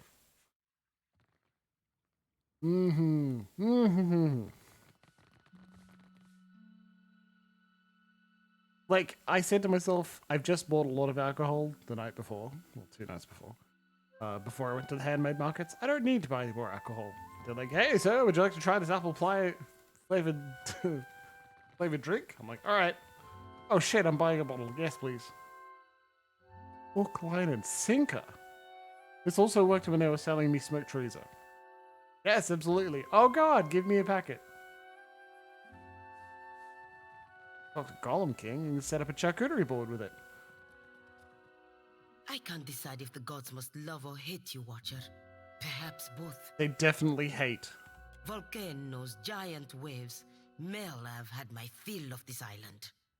It involves no divinities, but I do have some news for you as well. I have decided to take action with regards to Castle's incompetence. Not a big fan of ginger ale, but it would work. It'd certainly work well together. I have called together a meeting of the Songreta Mea Compressa. Our esteemed investors have come to hear Director Castle's excuses for squandering their fortunes. Ari smooths the front of her coat and plucks lint from her sleeve. You've witnessed Castle's mistakes personally, and you know what is at stake for us with Ukaizo. The council we want to hear from you, the Canton of Chase in particular. Raises her eyes to meet yours. The company needs new leadership. Leadership that can make effective use of its most important allies. Let us start here, striking a fine impression before the wealthiest men and women in Eora. I will tell them the truth. Will you? When you and the truth are on such poor terms. Hey, fuck you. You will attend the trial, I hope. Your testimony is a vital part of the proceedings. Fine, let's get this over with. Indeed. Come then. I'll send for our esteemed guests. Meet us upstairs when you are ready. I love that, like any others, you talk to the leader is the only person in charge, they will tell you what to do, and then you can join their faction for the end game. Here in the Valiant Trading Company, like, we must oust this previous director. Our CEO has done us wrong, and the board needs to get him out of the way before we get anything done. Silence, please. Oh, I'd like to get this underway. Director Castle's office is nearly unrecognizable through the milling crush of bodies. The chamber is unsuffocatingly warm, and several of the occupants jostle for a place beside the window. Tool 1, the people around you are dressed in rich fabrics or else the occasional piece of armor. Few of them look especially pleased to be here. Despite the cacophony that greets you when you arrive, the quiet descends swiftly upon the room on the barest hand gesture for the man now standing behind the desk. We should have brought Pelagina! Fuck. The Cantadecase's graze sweeps across the room, eventually settling on you. I see you have wasted little time in involving yourself, Lord. Around him, several of the onlookers crane their necks to see who the cantor is addressing. Director Castal, Governor Alvari, you are both here? Indeed, Your Excellency. Castal's face is splotchy and damp with sweat, as if he may be ill. Yes, Your Excellency. Alvari wears a restrained smile. And this is to be your witness? Execute a perfect flourish as you bow. One of the Valian nobles gestures airily for you to rise. I see the foreign airs put a bend in his spine. Most esteemed guests, this is the Watcher of Cadnua. We were sorry to hear of Cadnui's fall, Lord. How interesting to find you here. You have my sympathies. I plan to rebuild my stronghold someday. Fishing for the necessary contributions, are you? No. Let us begin, if the clerks will attend the roll. Albina Carnetto, Duke Remasi Storanzo Miscelona, the Archmage. Devils take your role, Nero. This isn't the Songretta Ducala. We are all here. Let's get this over with. If this goes badly, at least there's enough wealth in this room to cover our funeral expenses several times over. Eloth leans close, murmuring to you. Very well. Then let me extend my sincerest thanks to our shareholders in attendance. Wait politely. In deference to present company, we will proceed in Eora. Thanks for not proceeding in Old Valian. Director Castor, you stand accused of nothing less than gross incompetence, mismanaging of resources, willful deceit. Grave charges all. A low murmur of flare starts up around you as the crowd reacts. We have examined the evidence available to us. The numbers are not in your favor, Director. Fucking But bad, you will comrade. have the opportunity to explain yourself. Now, Alvari. I can barely manage the accent. Agrasima, Your Excellency. Esteemed Council, I bear Maestro Castle no Ill will. We have always treated one one another with great respect. But his this time is past. I put it plain. The company is bleeding resources. We have identified numerous sources of Adra, and yet, how much of it ever reaches the Republics? The expedition to Pococahara was but the latest failure.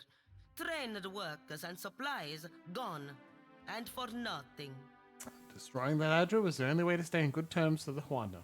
If I could just say, Your Excellency, if we are to remain in the region, it is only to our benefit that we make allies among the Huana. What does it matter what the Huana want? They should have been driven from the islands. Amazing. Amazing! By gaining their cooperation now, we gain a workforce and prevent further hostilities. I bet you do. Clearing the islands would do the same. My esteemed patrons, Castle is afflicted with a kind heart. But the natives will continue to trouble us so long as we remain in the region. Let us take what we can and ensure the benefits of our labors return to the republics. Hate these fucks. I have more, Your Excellency. I bet you do. Your coin, lords and ladies. Where has it gone all this while? Not to mines and industry, no. The director has spent the bulk of it on frivolous experiments. I was just trying to manage teleportation. That is absurd. Animancy research has gotten us where we are today. Precisely. Enough, Alvari. Watcher, you have had some involvement in these experiments. Do you have anything to add? There are more important things to worry about than animancy. Alvari raises a hand to gesture towards you, indicating agreement. Director Castal, your orders were plain. To secure every Adra vein in the region by any means necessary. Fuckers. Witness, do you feel these orders have been carried out? The gods have come to the Deadfire. There is more at stake than your profits. Not for us. You're an idiot. The ledgers speak for themselves. Castle has brought us to the brink of ruin. Alvari's voice cuts confidently through the muted din. We have heard much of a Kaizo in recent days. I wonder, Director Castor, just what are your plans for the fabled city? Nero taps his quill against the desk in steady beats, looking on calmly. Kaizo holds an enormous quantity of luminous... Oh, does it? Our research has already yielded results. If we can establish an outpost there, then... Castor has scarcely started his sentence when a handful of the gathered investors start to jeer at him. If we take this opportunity, we can accomplish far more than we initially believed. I could make you rich, lords and ladies, beyond your wildest dreams. Oh, you're fucked, son. You may be rich in a century or two. Have you that long to wait? Some of you perhaps, but all? Some of you are elves, is what she's saying there. Dreams are all Castle has to offer. We have scores of Adra sites mapped to detail. Why not focus our efforts there? Castle risks your fortune on illusions. That is true. We have mapped these deposits for years. The closer we travel to Ondra's Mortar, the denser the deposits. Even Alvari knows this. This network of Adra at a Kaiser. That's why Aethys has gone there. Much to my dismay, I can no longer dismiss that statement out of hand as lunacy. Nero scratches a small note onto a piece of parchment. Even if there is Adra past the mortar, let us grind down the whole of it and be done with the place. Bad. Or will the Songreta war against the natives and sea monsters for the next 100 years? Oh my god. I believe the case before us is quite clear. Alvari, have you anything further to add? Castor quakes before the desk. He raises trembling fingers to remove his spectacles, wiping them on his cravat. My lords, ladies, our enemies will make for Ukaizo in short order. The Valiant Trading Company must be ready. It needs decisive, effective leadership, now more than ever. With the Watcher's aid, we have the opportunity to claim an overwhelming victory. One that will carry us all into the history books. The Watcher? You would rely upon a brute. A useful brute. An important brute, certainly. Nero casts a weary eye over the proceedings. We will see, won't we? This is one of the biggest problems with the reputation of this thing, right? We have a reputation for being both aggressive and passionate and kind and peaceful and diplomatic all at once. You have heard all the accusations against Doesn't work. you. Castal, any final words? It should be tension metrics. Everything I do to help the company. You know this. 2 years ago, you entrusted me to establish the Luminous Adra trade. I will continue to serve you, dutifully, and to my best ability. Good job, buddy. I know now that Alvari has hungered after my position for years, just as she will hunt after yours if you allow her to rise. She would cast Margaret off her throne if she could. Oh no, ambition and capitalism. Oh. Beside you, Alvari smiles. Wait silently. It is time. Let us put the matter of Castal's dismissal to a vote. All in favor? I don't give a Slime doesn't give a fuck who they choose. Hands go up almost at once. It takes almost a glance at the sea. The vote overwhelmingly favors the motion. Alvari nods once, perhaps to herself, and closes her eyes. Seeing the outcome of the vote, Castor looses a strangled, breathless cry of dismay, as if wounded. We gave you a chance, Castor. We made it clear what defiance would cost. You have squandered that opportunity. I wonder if you can sway everyone. Perhaps you will have better luck in the living lands. Ignato Castor, I hereby pronounce you banished. Exiled from the Valiant Trading Company and the Valiant Republics by order of the Songreta Mea Compressa. No! Wait! You, Percamplanca! Don't do this! Mercy! I believe that brings this meeting to a close. Agressima Watcher. Luva Elvari wears a small, restrained smile as she watches the gathered nobility disperse. He looks at you as you approach, raising one arched eyebrow. Let us speak once the room clears, Watcher. I think we have much to talk about. Congrats on your promotion. Look at me. I am still sweating. Elvari stands beside the director's desk, looking down at her hand. She curls her fingers into a fist and uncoils them slowly. And smiles. You did well. Ah, very well. A perfect witness. Impartial. A sly cast to her smile as she looks up at you. She plucks a coin purse from the desk. You and I were together in this. Let us seal the pact in coin. We move now with singular purpose and ensure the prosperity of the republics. Trade, coin, civilization, amico.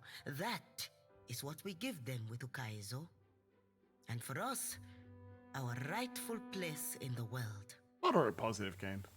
There is but one final distraction that must be seen to.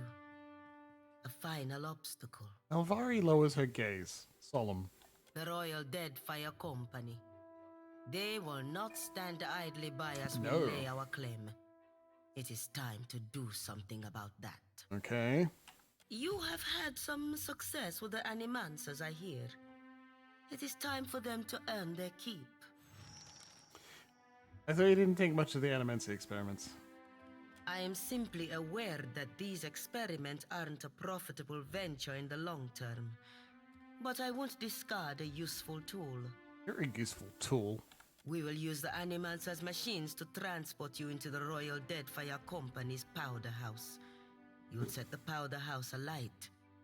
The powder Fucking powder house. God damn it. Elette has a modified explosive for you. She'll get into the details. The important part is that it should be enough to blast the entire powder house right to hell. Oh, very nice, comrade. There are risks, of course. The gunpowder is one concern, but the powder house itself is also heavily guarded. Respectfully. Best that you avoid being seen. Respectfully, that is an insane plan. The Deadfire breeds madness. You have been here long enough. Let us teach you the language. No half measures. No hesitation. If our enemies do not expect this of us, all the better. This is our best, our only chance to seize victory. You hold my ambitions in your keeping, Watcher. Try not to get yourself blown to shreds. Elette will be waiting for you at the top of the spire. Good luck. Yeah, okay. These fuckers and how they just...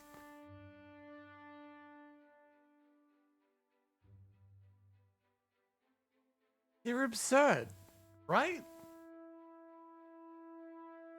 This is why I don't hate this setup. At some point near the end of the game, all the factions have been introducing to you over and over and over. Each of them are doing good things and each of them are doing bad things. It's your turn to decide which bad things are so bad you can't excuse and choose your smallest demon. Go. It's very video gamey. It happened like that's Fallout New Vegas. Not all of it, but a big part. I don't hate it. I know I get the feeling like a lot of people go, fucking, I don't like any of them. I don't want to do it. It feels bad. And that's why I celebrate all the times where like, actually you can go on your own. It's harder and worse, but you can do it. It's good when they do that. I want it to be an option.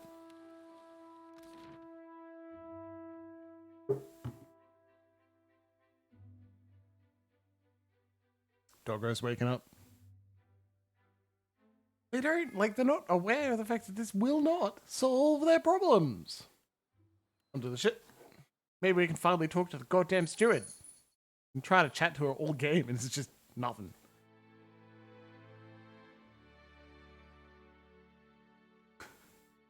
Then we'll go talk to the pirates, and then I'm going to ask all of you to make the decision. What faction does Slam support? if this wasn't episode 39 of a 3 hours per session, like, setup. A moment of your time, Watcher, if you will. Yes, I've missed you. I would be like, let's do all of them one after the other, but no. The steward of Cadnua's voice rises soft and evenly from a cracked bust. Yes, do it. Some of the hands discovered an unusual crate in the ship's hold. How did a crate go into my ship unnoticed? Unfortunately, the ship lacks the defensive fortifications of Cadnua. A crate could have been slipped aboard at any of our ports of call, assuming it wasn't placed among our goods as we took on supplies. What kind of crate? It is roughly a yard to a side and labelled beans. The hands who noticed it were tasked by the cook to bring up ingredients for the evening's stew. No beans in the crate, then. A wave of affirmation rolls from the steward, the spiritual equivalent of a nod. Thank you, steward. I'll go see what it is. The hand left the crate in the hold if you wish to examine it. The bust falls into silence. The crate! The sense of the strange package. The sense of food, salt, spices, and drink mix with the stale odor of old grass, the musty stink of rats, and the ever-present fragrance of the sea. The wanker rocks gently, and you hear faint whispers likely the quiet brushing of the winds against the sails. Not far in, you find the crate in question. Its sides split by crowbars, the dry grass used as packing material spilled across the floor. Within stands an intricately carved chest of some dark tropical wood. A polished visage peers up at you, triumvirate of wild animal faces carved in the swirling Juana style. Front of the chest bears an iron latch affixed to a complex iron mechanism that runs to the top four corners of the chest. You see no bolts or keyholes. Examine the latch. Watcher. The clever mechanism ensures that the box remains tightly sealed. There is no lock and no trap. You should be able to open it safely. Examine the carvings. We're not going to pass this one. Three animals seem to be a spider, a stalegar, and a boar. You don't know if they have any greater significance. Shoti's nose wrinkles at the image. I reckon this might be Juana hunting guard, like Gallowayne, but not exactly. Open the chest. No, because this chest was inside the crate. Come on, Larksy. The crate labeled bees. Inside that crate has a box. And in that box is another box. Then the poison for Cusco. You turn the latch to the right and a series of metal arms shift with it. The clasps holding the top of the chest come free, and you easily lift the lid. This is DLC. Lying within, cradled by dry grass, is an arm or head. Oh, Jesus. The mottled flesh of its neck raggedly cut free from the rest of its body, wherever that may be. Cody peers down on the grim cargo. Can't say I was expecting a head, not even a little. Want me to fetch my lantern? You peer down at the head, you feel a strange prickling sensation along your skin. Soul energy rises from the crate, throbbing in the air in time with the beating of your heart. It begins to take shape for you. That's a hell of an image. Jesus. You can see me. It's really you then, the captain of the Defiance. It's the wanker, but yes. Oh, this is fantastic. How satisfying it is to know one did not give one's life in vain. I come from the island of Kazuwari, and we need your aid. So how'd you come to be dead? An unfortunate side effect of encountering a swiftly moving blade at roughly shoulder height. Yes. Yeah, that'll do it. We had to get a messenger to you, but we couldn't let me be seen leaving Kazuwari. An inelegant solution, maybe, but an efficient one. I do talk to the living too, you know. Of course. But anyone can do that. Well, nearly anyone. Not me, because of, you know. Yeah. I came from Kazuwari, where the most skillful hunters, the most hardened explorers, the deadliest warriors all gather to earn the favor of Tawamawai. Tomawai, worshipped primarily by a small subset of animist Almoir native to the Deadfire, the Tomawai, sometimes called the faces of the hunt, have generally been conflated with Gallowayne by travelers from outside the archipelago. But Humaire, the island's caretaker, says the essence that sustains the island has sickened. Curdled, she called it. The animals, the trees, they all churn with anger and fear. Why ask me? What can I do about it that the caretaker can't? We need a watcher. No one else can talk to souls, Humaire said. Yeah, And fair. souls are our problem. Oh. You're a watcher, right? The Watcher. The one who died and lived again. Who speaks to the gods. That's the Watcher we need. Well, like, get spoken at by gods. I knew it. I knew Humaire wouldn't have lied.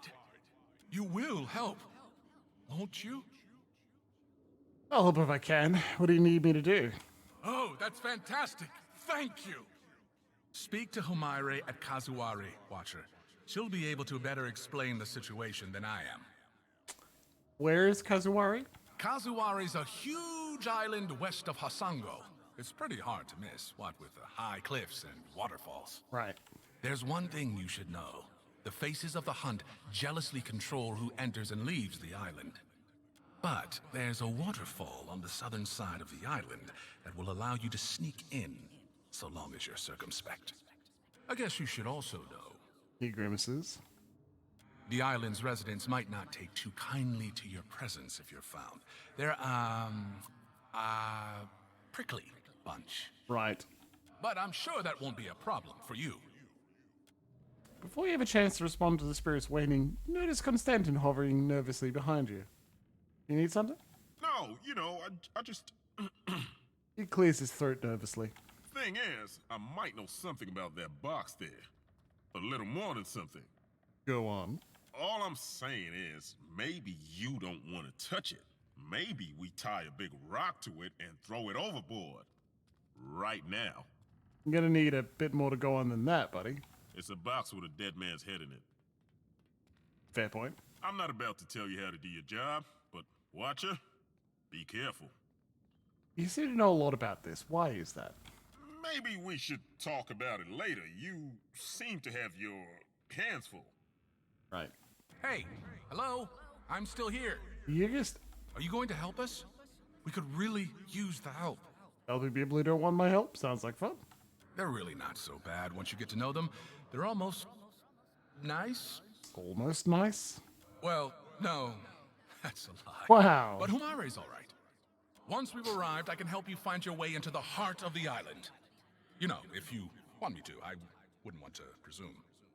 In the meantime, I'll be here. Well, behind you, really, with the rest of the spirits following you around. Amazing. Oh, God. You've gained an item. Watch his head. Oh, we can't talk to the... I got this. God damn it. Anyway, that's DLC. It's for Seeker, Slayer, Survivor. Not bad. That has a handle. Yeah, it's a trinket. You put it in the trinket slot. We're not doing it just yet. We may not do it at all, but we probably will. Sorry,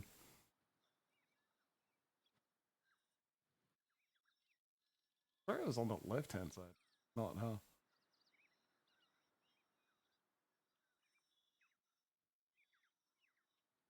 Best of Sega. Here-ish. There it is. Yep. It is. And you can land at a waterfall. That's what I recognize. Alright. Kazuari. Right, well, we're not going there. We're going to Dunnage. Before we go to Dunnage, we're going to Fort Deadlight. Gonna drop in on ALDs. Be like, sup? I want more apple pie liquor. I'll be back. After this event, whatever this is. You find yourself in cold, suffocating darkness. There is a familiar weight in your hand. A lantern. Uh-huh. It sputters to life, and the world shifts into focus. A staircase spirals endlessly below you. With nowhere else to go, you start down. A wave of blistering heat hits you.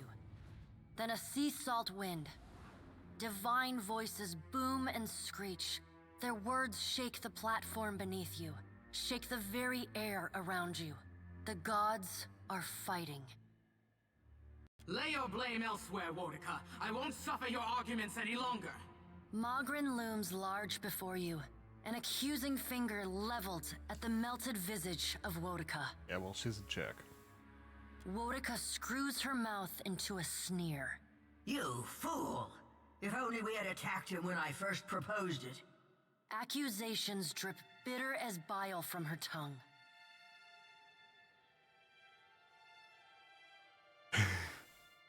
Aethys could be destroying the wheel right now, and you're arguing? You would dare interrupt me?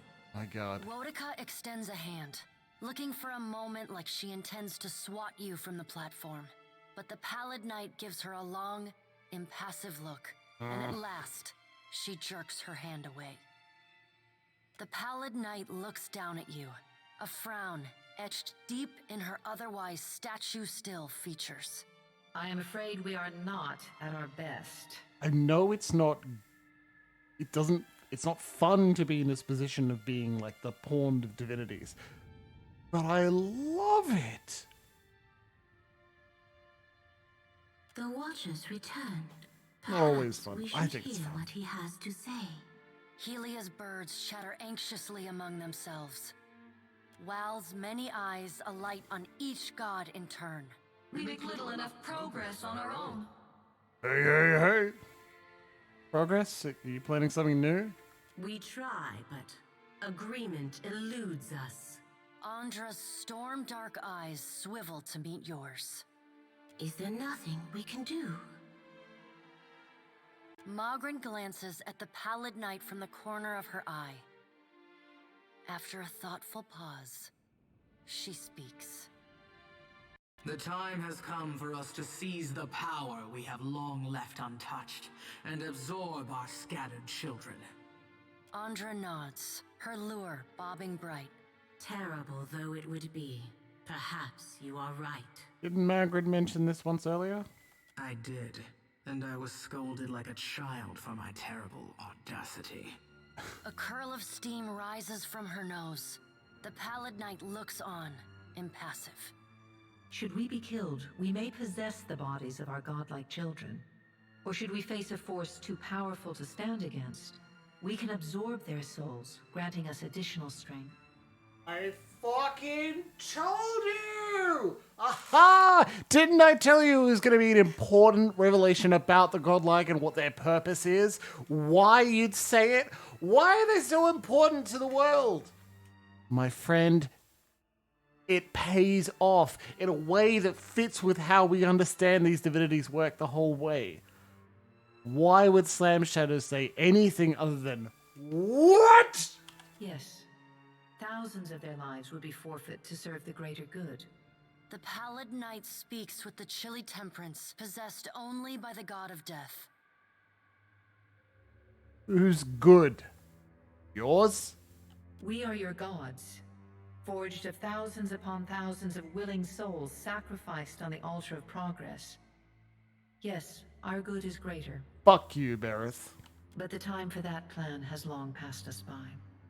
Now, remember that you can be a godlike right now and be a death godlike and be like, fuck you. You kidding me? Are we to keep nothing for ourselves? Not a single secret retained? Not a solitary mystery? Magrin elbows one of Wal's floating eyes away. Aethys will lay bare our every secret soon enough. What is one or two revealed now?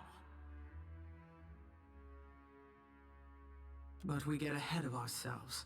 First, the Watcher must get to Ukaizo, and that will be a trial all its own. Right, because I haven't had one of those lately. Magrin smiles. And more are yet to come. Make you think Whale's bad now. I got surprises for you, Luxie. The Guardian of Ukaizo has stood watch over that place for millennia. It will not stand aside, not even for Bareth's herald. Helia, who had been lost in quiet, anxious conversation with her birds, breaks in. It yet lives. Now, it is a massive sin, right? It's a terrible thing to have living creatures exist as batteries for you. You can reclaim whenever you need. If your need is great enough, you can just snuff out their lives, steal their energy, life. It doesn't even matter. Some godlikes are more common than others. There are degrees of sin. how many Aethys godlikes are there? Of course. Our progenitors crafted it. A pair of Helia's finches come to join WoW's floating eye. They hover just out of Mogren's reach and swoop in to poke her when she's not looking. And the Watcher will be forced to reckon with it if he wishes to confront Aethys. The birds at last linger too long, and Mogren slaps them away. They burst into a cloud of essence, then reform, and fly in a screeching chorus back to Helia. Guardian of Ukaizo? A creature crafted by the Ingwithins to protect the machinery of reincarnation. It Eyeball doesn't care sack. much for visitors. Will you divulge our every secret to the Kith, Mogren? Mogren shrugs. If it suits me. Go prepared, Watcher. The Guardian will not stand aside, not even for the Herald of Bareth. Why can't you just get rid of it? It is its own creature, Watcher. It does not listen to us. This irritates them so much, clearly, right? There is another topic we have yet to address. The Pallid Knight holds up one gauntleted hand, and the other gods fall silent. Tell me, Watcher, where do you stand? What do you think of Aethys' scheme to destroy the wheel? Now, this is absolutely a time where we need a poll.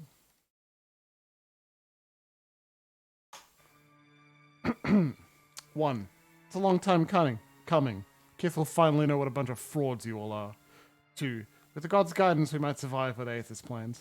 3, we can no longer count on the gods for guidance. Kith will have to figure this one out on our own. 4, doesn't feel like an act of a caring god to me. 5, Aethys is going to destroy everything. 6, I still don't understand what this all means. What will happen when Aethys destroys the wheel? 7, say nothing. I'm gonna go grab some apple pie liqueur while the poll counts down. Hell yeah!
$30 ml apple pie liqueur, 15 ml limoncello, just only a very little bit, like 15 ml of tonic. Perfect. Yeah. And see, Meko, it doesn't mean it's a perfect game for you, right? And I don't think I am in the interest of saying Pillars of Eternity is the best game ever, everyone loves it. Or people like me, who are interested in the metaphysics, interested in the world, interested in like arguing with divinities and knowing I'm not going to get anywhere most of the time, it hits hard for me and I love it. And I want to show that to everyone. But I'm under no illusions that it's going to be the perfect game for everybody. Not even a perfect game for me. I haven't shot anyone in ages. And as I said to a friend when they're asking what I liked about Mass Effect, and I went on like a 4-paragraph like rant about what I enjoyed about it, and how sad Mass Effect 3 is, and how Andromeda is cheery instead, and that was lovely. And I followed it up with another message that said, and big gun shooty bang bang. Like, I like that. You know? But if it's a springboard, just watching a few episodes here to have a story you want to tell and or experience about being a godlike and giving the middle finger, Space for you to explore that in a role-playing game. Perhaps at Fenno, maybe? Oh, comrade. I wonder if I could convince you to give it another try with open eyes. Maybe not. I started it on Saturday evening and stayed up real late playing it, then spent essentially all of Sunday where I wasn't doing housework and saying hi to Emma. Just enjoying it, just soaking in the worlds. Fuck, I want more of the Andromeda galaxy, more than just the Helios cluster. And again, I'm also less than 12 hours into a game, and by that point, I'm really excited about it. By the end of Mass Effect 3, I was getting kind of... Oh god, come on, finish up now. Time to finish. Big shrug emoji. Well, if that's all we get, that's all. Multiplayer is fun. The engine is enjoyable too, much more than I expected. Holy shit. I hated how they changed the massive keybinds from Mass Effect 3 to Andromeda, which was very disorienting. It feels much fucking better, holy shit. Feels more like Destiny. It's not first person, but more like... That poll's about to end, right, buddy? I'm left 0 seconds. It just didn't... I gotta click the close poll button. Okay, there you go. So, number 3 won, 2 votes for it. We can no longer count on the gods for guidance. Kith will have to figure this out on our own. Perhaps you misunderstand. This is not a test you will overcome on your own. Aethys intends to change the fundamental structure of life and death. Fuck you.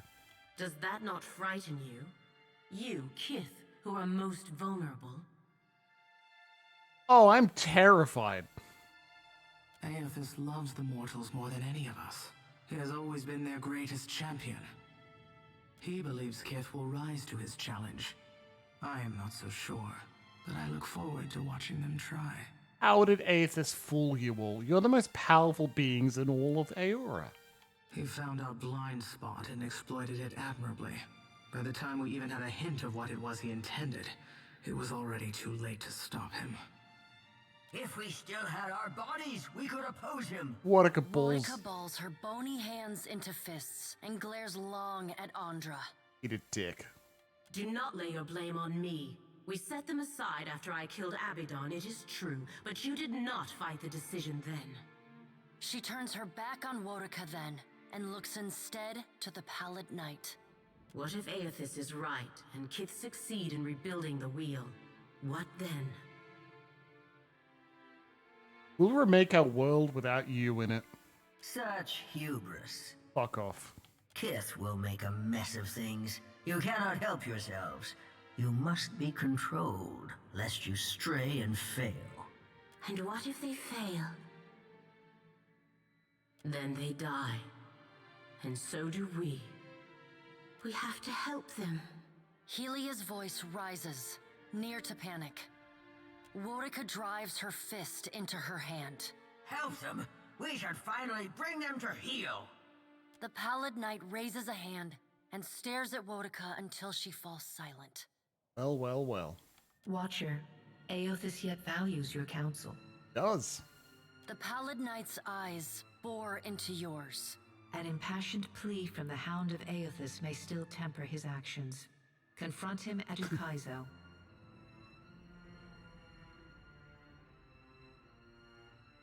I don't owe you anything anymore. Only your life.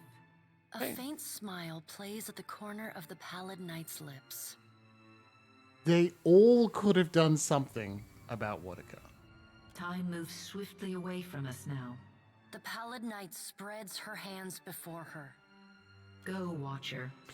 Careful there, comrade. There are a couple of occasions where you're like, eat a dick, Bereth, and then they go. Do what you must. The edges of your vision begin to dim. Like a sun setting, twilight encroaches on your mind. Wait, what happens if I fail to convince Aethys of anything? You will not fail. Thanks, Bereth. The Pallid Knight conjures a blinding white light in her palm that swiftly grows to engulf the room. Then, the crack of thunder rends the air, and you feel the floor drop out beneath you.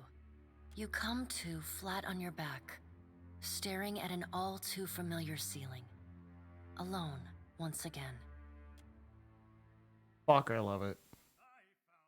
I love the reveal of the godlike. You didn't even think there could have been one additional cruelty in a way you never expected for the divinities to do to you. But there it is! Consider it done. They've always got more. They've always got worse. And that's their point. They've also got power that they give to you for freedom sometimes. To make your life better. Free you from your boundaries. Sometimes they give you the ability to live for your own freedom. Sometimes they give you solace in knowing that you may be a slave for now, but there is always something stronger than the master. Divinity standing above, standing behind you, pushing you up and giving you strength to one day get your own. They're not supposed to be good. They're supposed to hate them.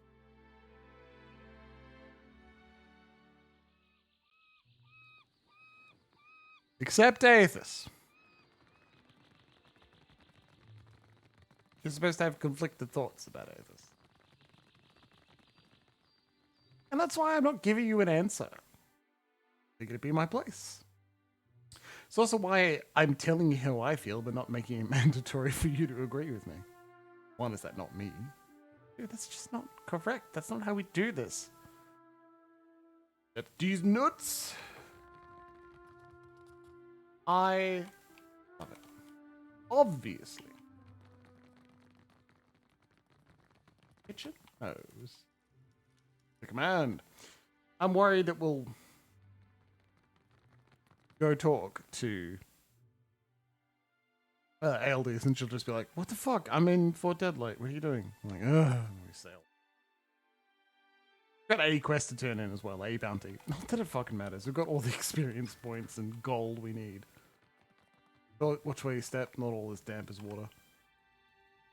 Captain! Captain. Beholding you never ceases to be a wonder. I only wish we met under more pleasurable circumstances. Rubs her thumb over her bottom lip, blue and black eyes hooded with desire, for bloodshed, for other things. You wanted to speak with me? Well, consider me a captive audience. Storming the palace is pretty brazen, don't you think? Aye, but necessary. Do you disapprove of my tactics? Not at all. Please, she offers you a drink. Rum. Now, to discuss our next steps. There's a difference? The storms would be problematic for sure. If I didn't already have a plan to take command of the floating hangman so as to utterly quell them. My oh my, what a plan. We'll sail on through easy as you please. Eat it, Luxie. I have a bit of research to hunt down. Yes, I am. Last I'm bit of here for puzzle. emotional responses, and you know that. You're lucky it's not leveraging some other power I have over people. I'll let you know when it's all set, lovesome. Well.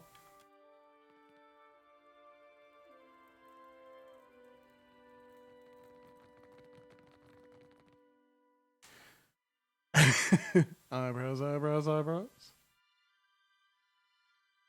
Right, well, that was good. Off to Fort Deadlight. I mean, that's it. Shit. We're in Fort Deadlight. Off to Dunnage. Let's go.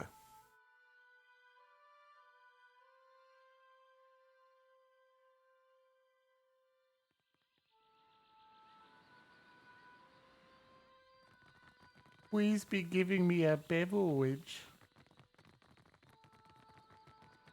You must gather your party. Yay, comrade! Congrats!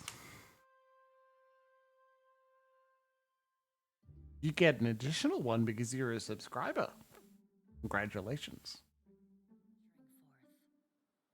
I like how I answered that before you asked. Yeah, there's no maximum amount, there's no point cost for this one because I just think it's unfair that you guys don't know how much, so you have to just keep hammering and hoping you get it.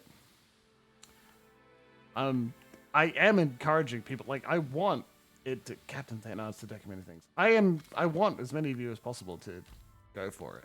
Have a good raffle. We'll draw it right before we finish tonight.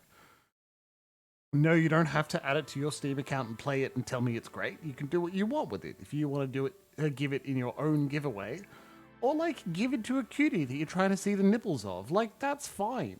I approve of that action. I haven't changed party in so long. I've been loyal to you a long time, Ferrante, but I cannot abide this. Is it Over slavery? here, my friend. What is it? Diverus, is it settled now? I do not like having my hand forced by some rogue god. Indeed, the vote has been cast. There can be no dispute. The trader Aldis will hang. Your vote of confidence is appreciated, my Consuelo. Rest assured, you have made the right decision. Ferrante. The Black Pox siege we have? What a fucking farce! Mark my words, Councilman. Your souls will be damned for this scheme. The captain rubs the handle of her gun, but wisely doesn't draw it. Do not forget your promise, Ferrante. With Eldis out of the way, you will sail us to Ukaizo, well before the Huana, the Valen Trading Company, or any others can plunder it. Nipples are gender neutral and enjoyable. Whatever the gender of the people presenting them. Take that, Tumblr. The god will lead us there, and the floating hangman will navigate the storms. Ferrante nods at the two council members before noticing you. Watcher, your timing is impeccable as always. Highest-ranking member of the Council of Captains tugs the frilled ends of his sleeves before offering you a charming smile. We have just concluded a vote of phenomenal importance. Yeah, you just voted to kill my friend. Blast this! You can outvote me, but you can't make me stay and watch. Mad Morena spits at the foot of her chair before storming away. One of our Consuelo members, Captain Aldis, has been charged and found guilty of those crimes, punishable by death. There's a throat beneath your scrutiny. Which one's punishable by death? Betrayal. Aldis sacrificed an entire crew of Principi in an ill-fated attempt to lure out the floating hangman so that she might captain it. This Consuelo session is now concluded. Watcher, might I have a word with you in confidence? What happened at Magran's teeth changes everything. We must acquire the floating hangman if we've any hope to reach Ukaizo before Eothas destroys everything. Which brings me to my current problem. Somehow, Aldis has uncovered a means to summon the floating hangman, but she is hunkered within her stronghold of Fort Deadlight. Right. Myself and the others of the Consuelo must lay siege to get to her. However, you have a means of entry to the fortress. His eyes narrow, ruthless, calculating. I need what she knows before I can hang her. Obtain it for me, and I will grant you her seat on the Consuelo. I love that there's an option to just be like, go fuck yourself. Kill him. I'll talk to her. Sail to Fort Deadlight and seize the answers which Aldis has secreted for her own gain. All right, back we go. Hey. I never said it'd be easy.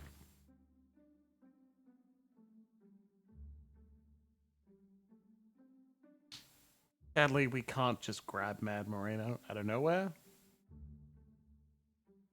But I'm pretty sure it's well known that if we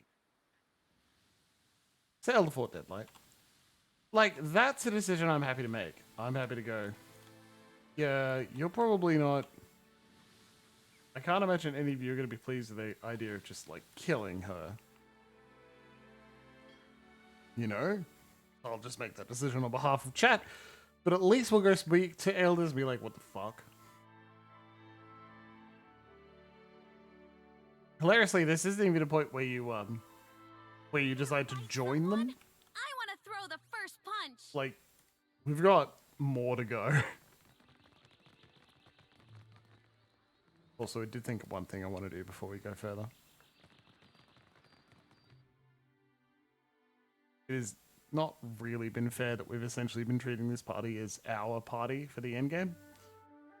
I would like to bring Seraph into this negotiation.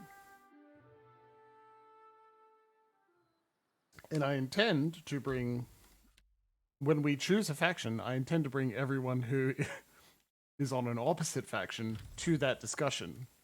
Because that's funny. Funny. May end up having to kill them. And hey, you picked it.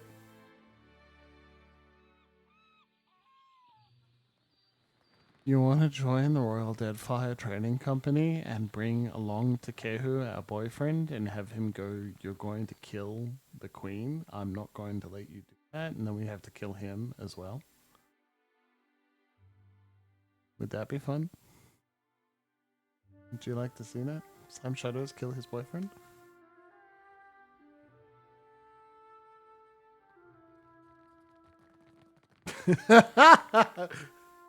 Wow, the two of you, very lovely.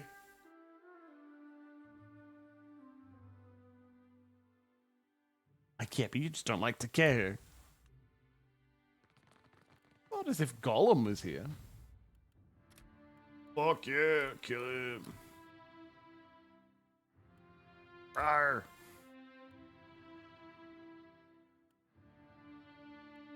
You gotta click next, never mind. Yeah, alright. All of the additional icons, it's so useful. Yeah, there you go.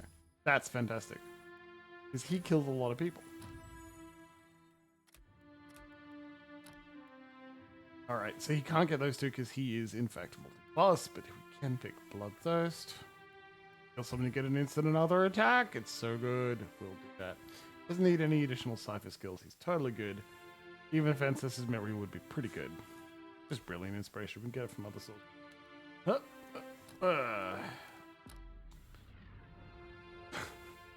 Yes. Yes, that's fair. That's fair. Hey, Eldis. Aye. Shit, I didn't notice. Quick save. Captain rubs her lips as you approach. You wanted to speak with me? Well, consider me a captive audience. Very well. Quick save. Aye. You wanted to speak with me? Well, consider me a captive audience. I came to tip you off. Ferrante's convinced the council to have you hanged. How fucking dare he! Furiously, she flips the swollen A around her neck. Though I should hardly be surprised after all you've told me. There's only one way to take the floating hangman. And that's through the death of a captain. Oh. Him or me. You know something about the floating hangman you're not telling me. I haven't the faintest idea as to what you could mean, Lovesome. You're not buying it, eh? He helps. Guess it was only a matter of time. I knew the spies I strung up by their guts couldn't have been the only ones. They were just the poor squabs who got caught. Are you and Ferrante come to an agreement? Only a fool would trust a deal with Ferrante. How do you think he got to be the head of the Council of Captains? By making his sailors love him? That's what Seraphim thought. By playing fair? No. It was by beating his enemies in the most gut-churning of ways.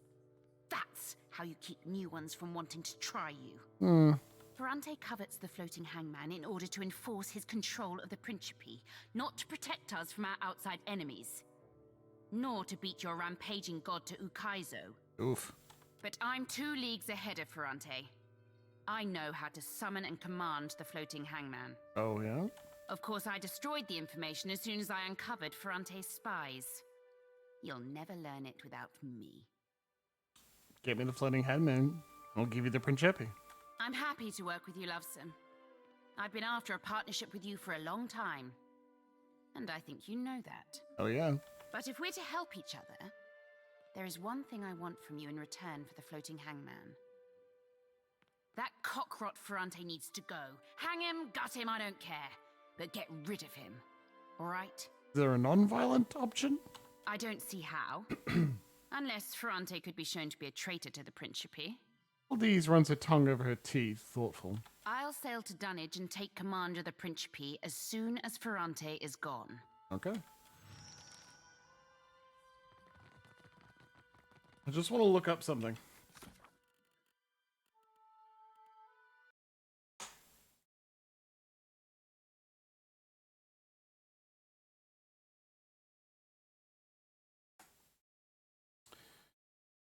You can see what I see.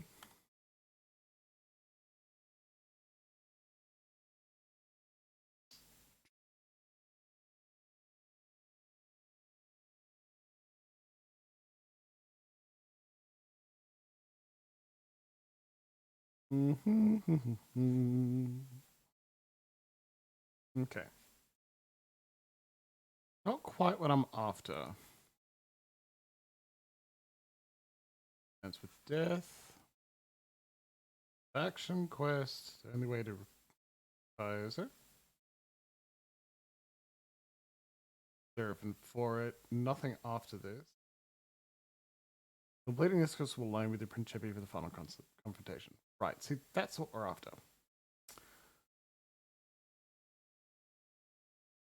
What we're supposed to sail to sea, draw the undead Darkosi Paladin. Lucia Ravan became a death guard. Right, so what we can do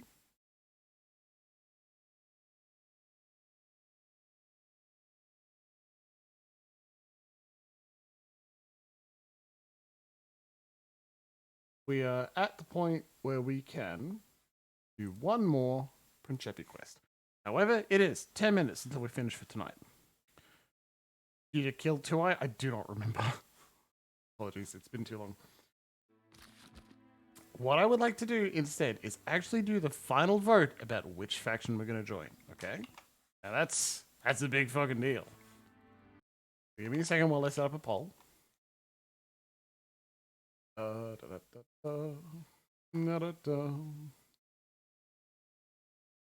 I didn't click compete earlier. Fuck, never mind.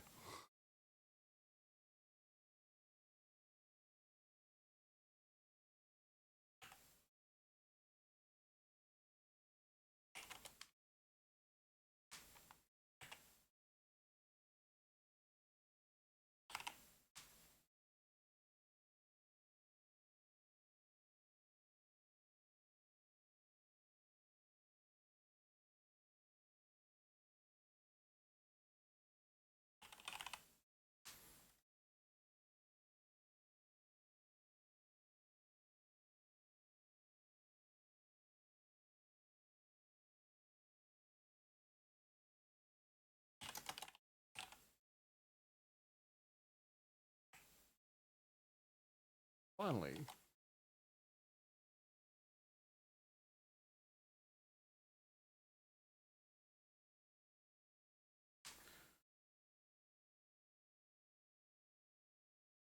Actually got one more thing to do.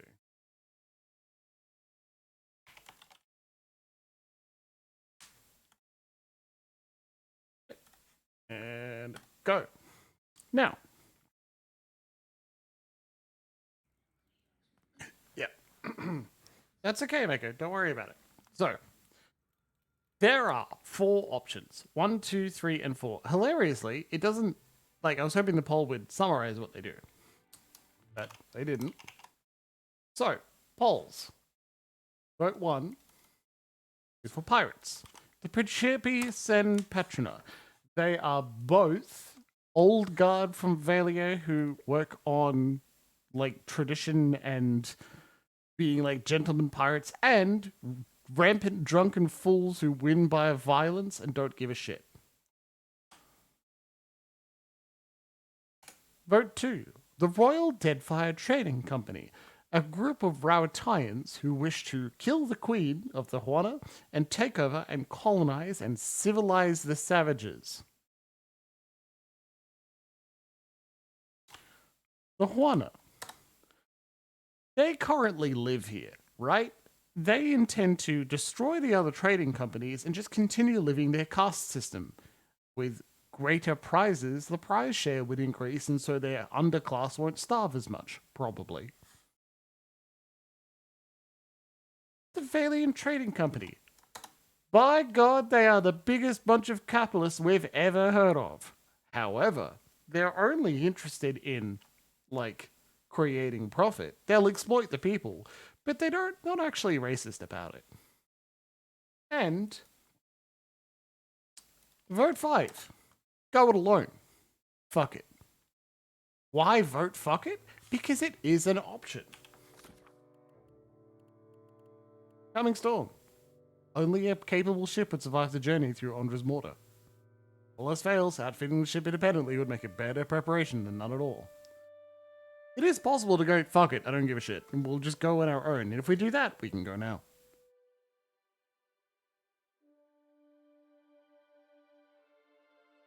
Part 1 should have worked. I'll check the polls. And I think, like, it's time for us, there we go. It's time for us to make that decision. Like, what are we going to go with? How are we going to do about it? What are we going to do about it? Because, why does this feel like the ME2 suicide mission? It's closer to Fallout New Vegas, is my opinion, right?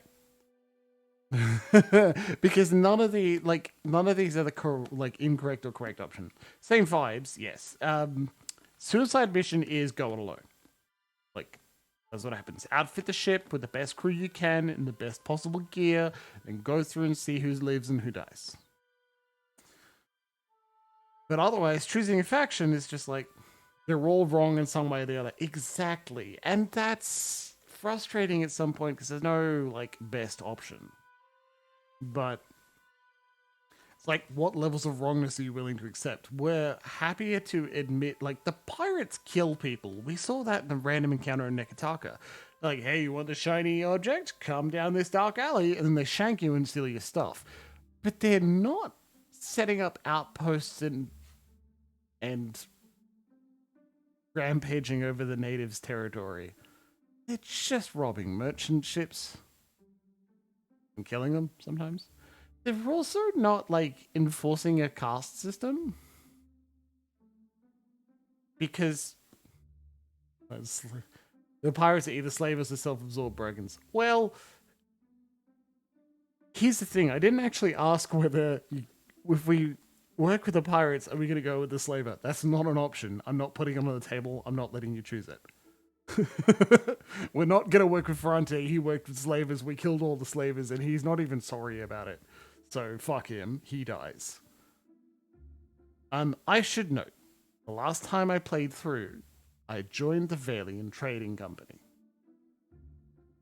Yes, the capitalists. I rationalized to myself that they're just out for profit, and they're probably not going to be actually as bad as the East Indian Trading Company. And I can tell you from ending slides they're not. But the whole time I was thinking, God, I wish I was with the pirates. Now, the Valiants are the other, I guess. Yeah, because they're not literally as bad. Hilariously, the Hawana are also not terrible either. I just get the feeling that, like, they're not succeeding and they're refusing to admit that some of their ideas need to change. And they're like, well, I'm not going to do it. Oh, okay, cool. The Queen is like, we can continue our caste system as long as we get Ukaiser, okay? Then we'll bring all the tribes together.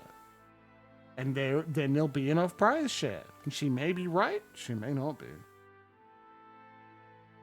Who knows? One is a culture determined to stagnate. Yeah, because they love tradition. They're incredibly conservative, but in a way that doesn't involve Jesus. So we miss it occasionally. May not feel comfortable to side with any one of them because they've all done bad things, but it is a curious discussion, and it does make you feel good to, like, go through multiple times and see what each ending is like. And Deadfire Trading Company are imperialists. Yes, they are. By God, are they imperialists? Big ones. Remember, their solution to the natives won't listen to our rule is let's fucking kill their leader. Assassinate. It's not like the Huan are much better. They're like, well, the powder store, huh? Let's blow it the fuck up and then blame the two trading companies so they fight each other.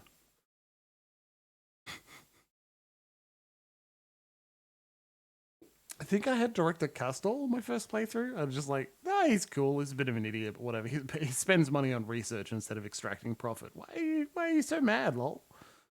And then using the Animmonsters to teleport into the powder store worked perfectly. And then we just snuck out and it blew up. Problem solved.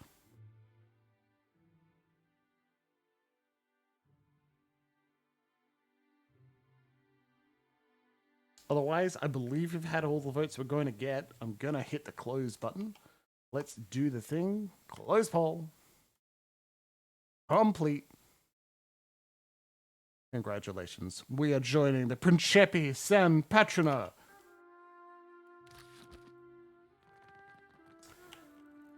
And we will sail to Dunwich to deal with Captain Ferrante at the beginning of next week's episode. After that, right before the end, I have one DLC location to go through. Just one. It's actually not Seeker Slayer Survivor. I'm hoping you'll let us in. About whale. It adds... Alright, minor spoilers. It adds an additional ending to the game. I want to do it beforehand. Just so we don't end up doing it twice. No, it's important. Congratulations, everybody. I'm very happy that we're coming to the point of the game, right? I'm safe with you, Captain. I just know it is all. Come to the point where we may need to make a decision about what's important to Slam Shadows, what's important to us, who are the worst, who is the least worst option in this group. Surprised many of you didn't go for the fuck it option, which would have been very funny. Then I'm gonna like try and get someone to make us a better hull and then hope.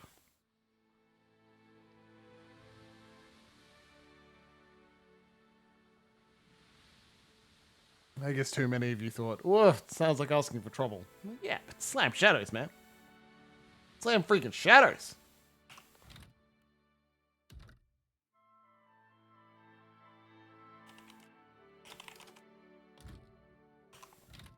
We'll kill a few merchants to celebrate. But, my friends, that brings us to an end of this Monday night's entertainment with Pillars of Eternity. It has been many episodes, and we have only a few more until we're coming to the end of it. I hope you are as excited as I am, because I'm pretty excited. Thank you very much for joining me for this Monday night. I sincerely am glad to see all of the familiar faces, both live and in the VODs, because you can always comment on the VODs. You know, you can jump in on stream and vote if you want, but otherwise you can just enjoy the adventure. And I certainly hope you have. Everybody, I hope you're very well. Thank you for bearing with my overly dramatic statements tonight. It has been lovely company with you. Have fun, Luxie. Otherwise, I will wish you a lovely evening and tell you to check out False Security, who is taking... Actually, False Security is taking the month off. So I guess you need to take all the enthusiasm I have for recommending this friend and put it all into Golem King on Saturday mornings and Dead Man's Tea Party on Sunday evenings. A Saturday evening, okay? Give them my love the same way you tell the people that you love them very much, because life is short. And bad things happen. And as I said on a lovely Twitter thread earlier, we need to... It is an important thing in life to sand down the rough edges of the world, because it is not fair. No fairness exists in isolation, and we simply work on it to make it fair as a team. Together. Remember to tell the people you love them very much, and I love you.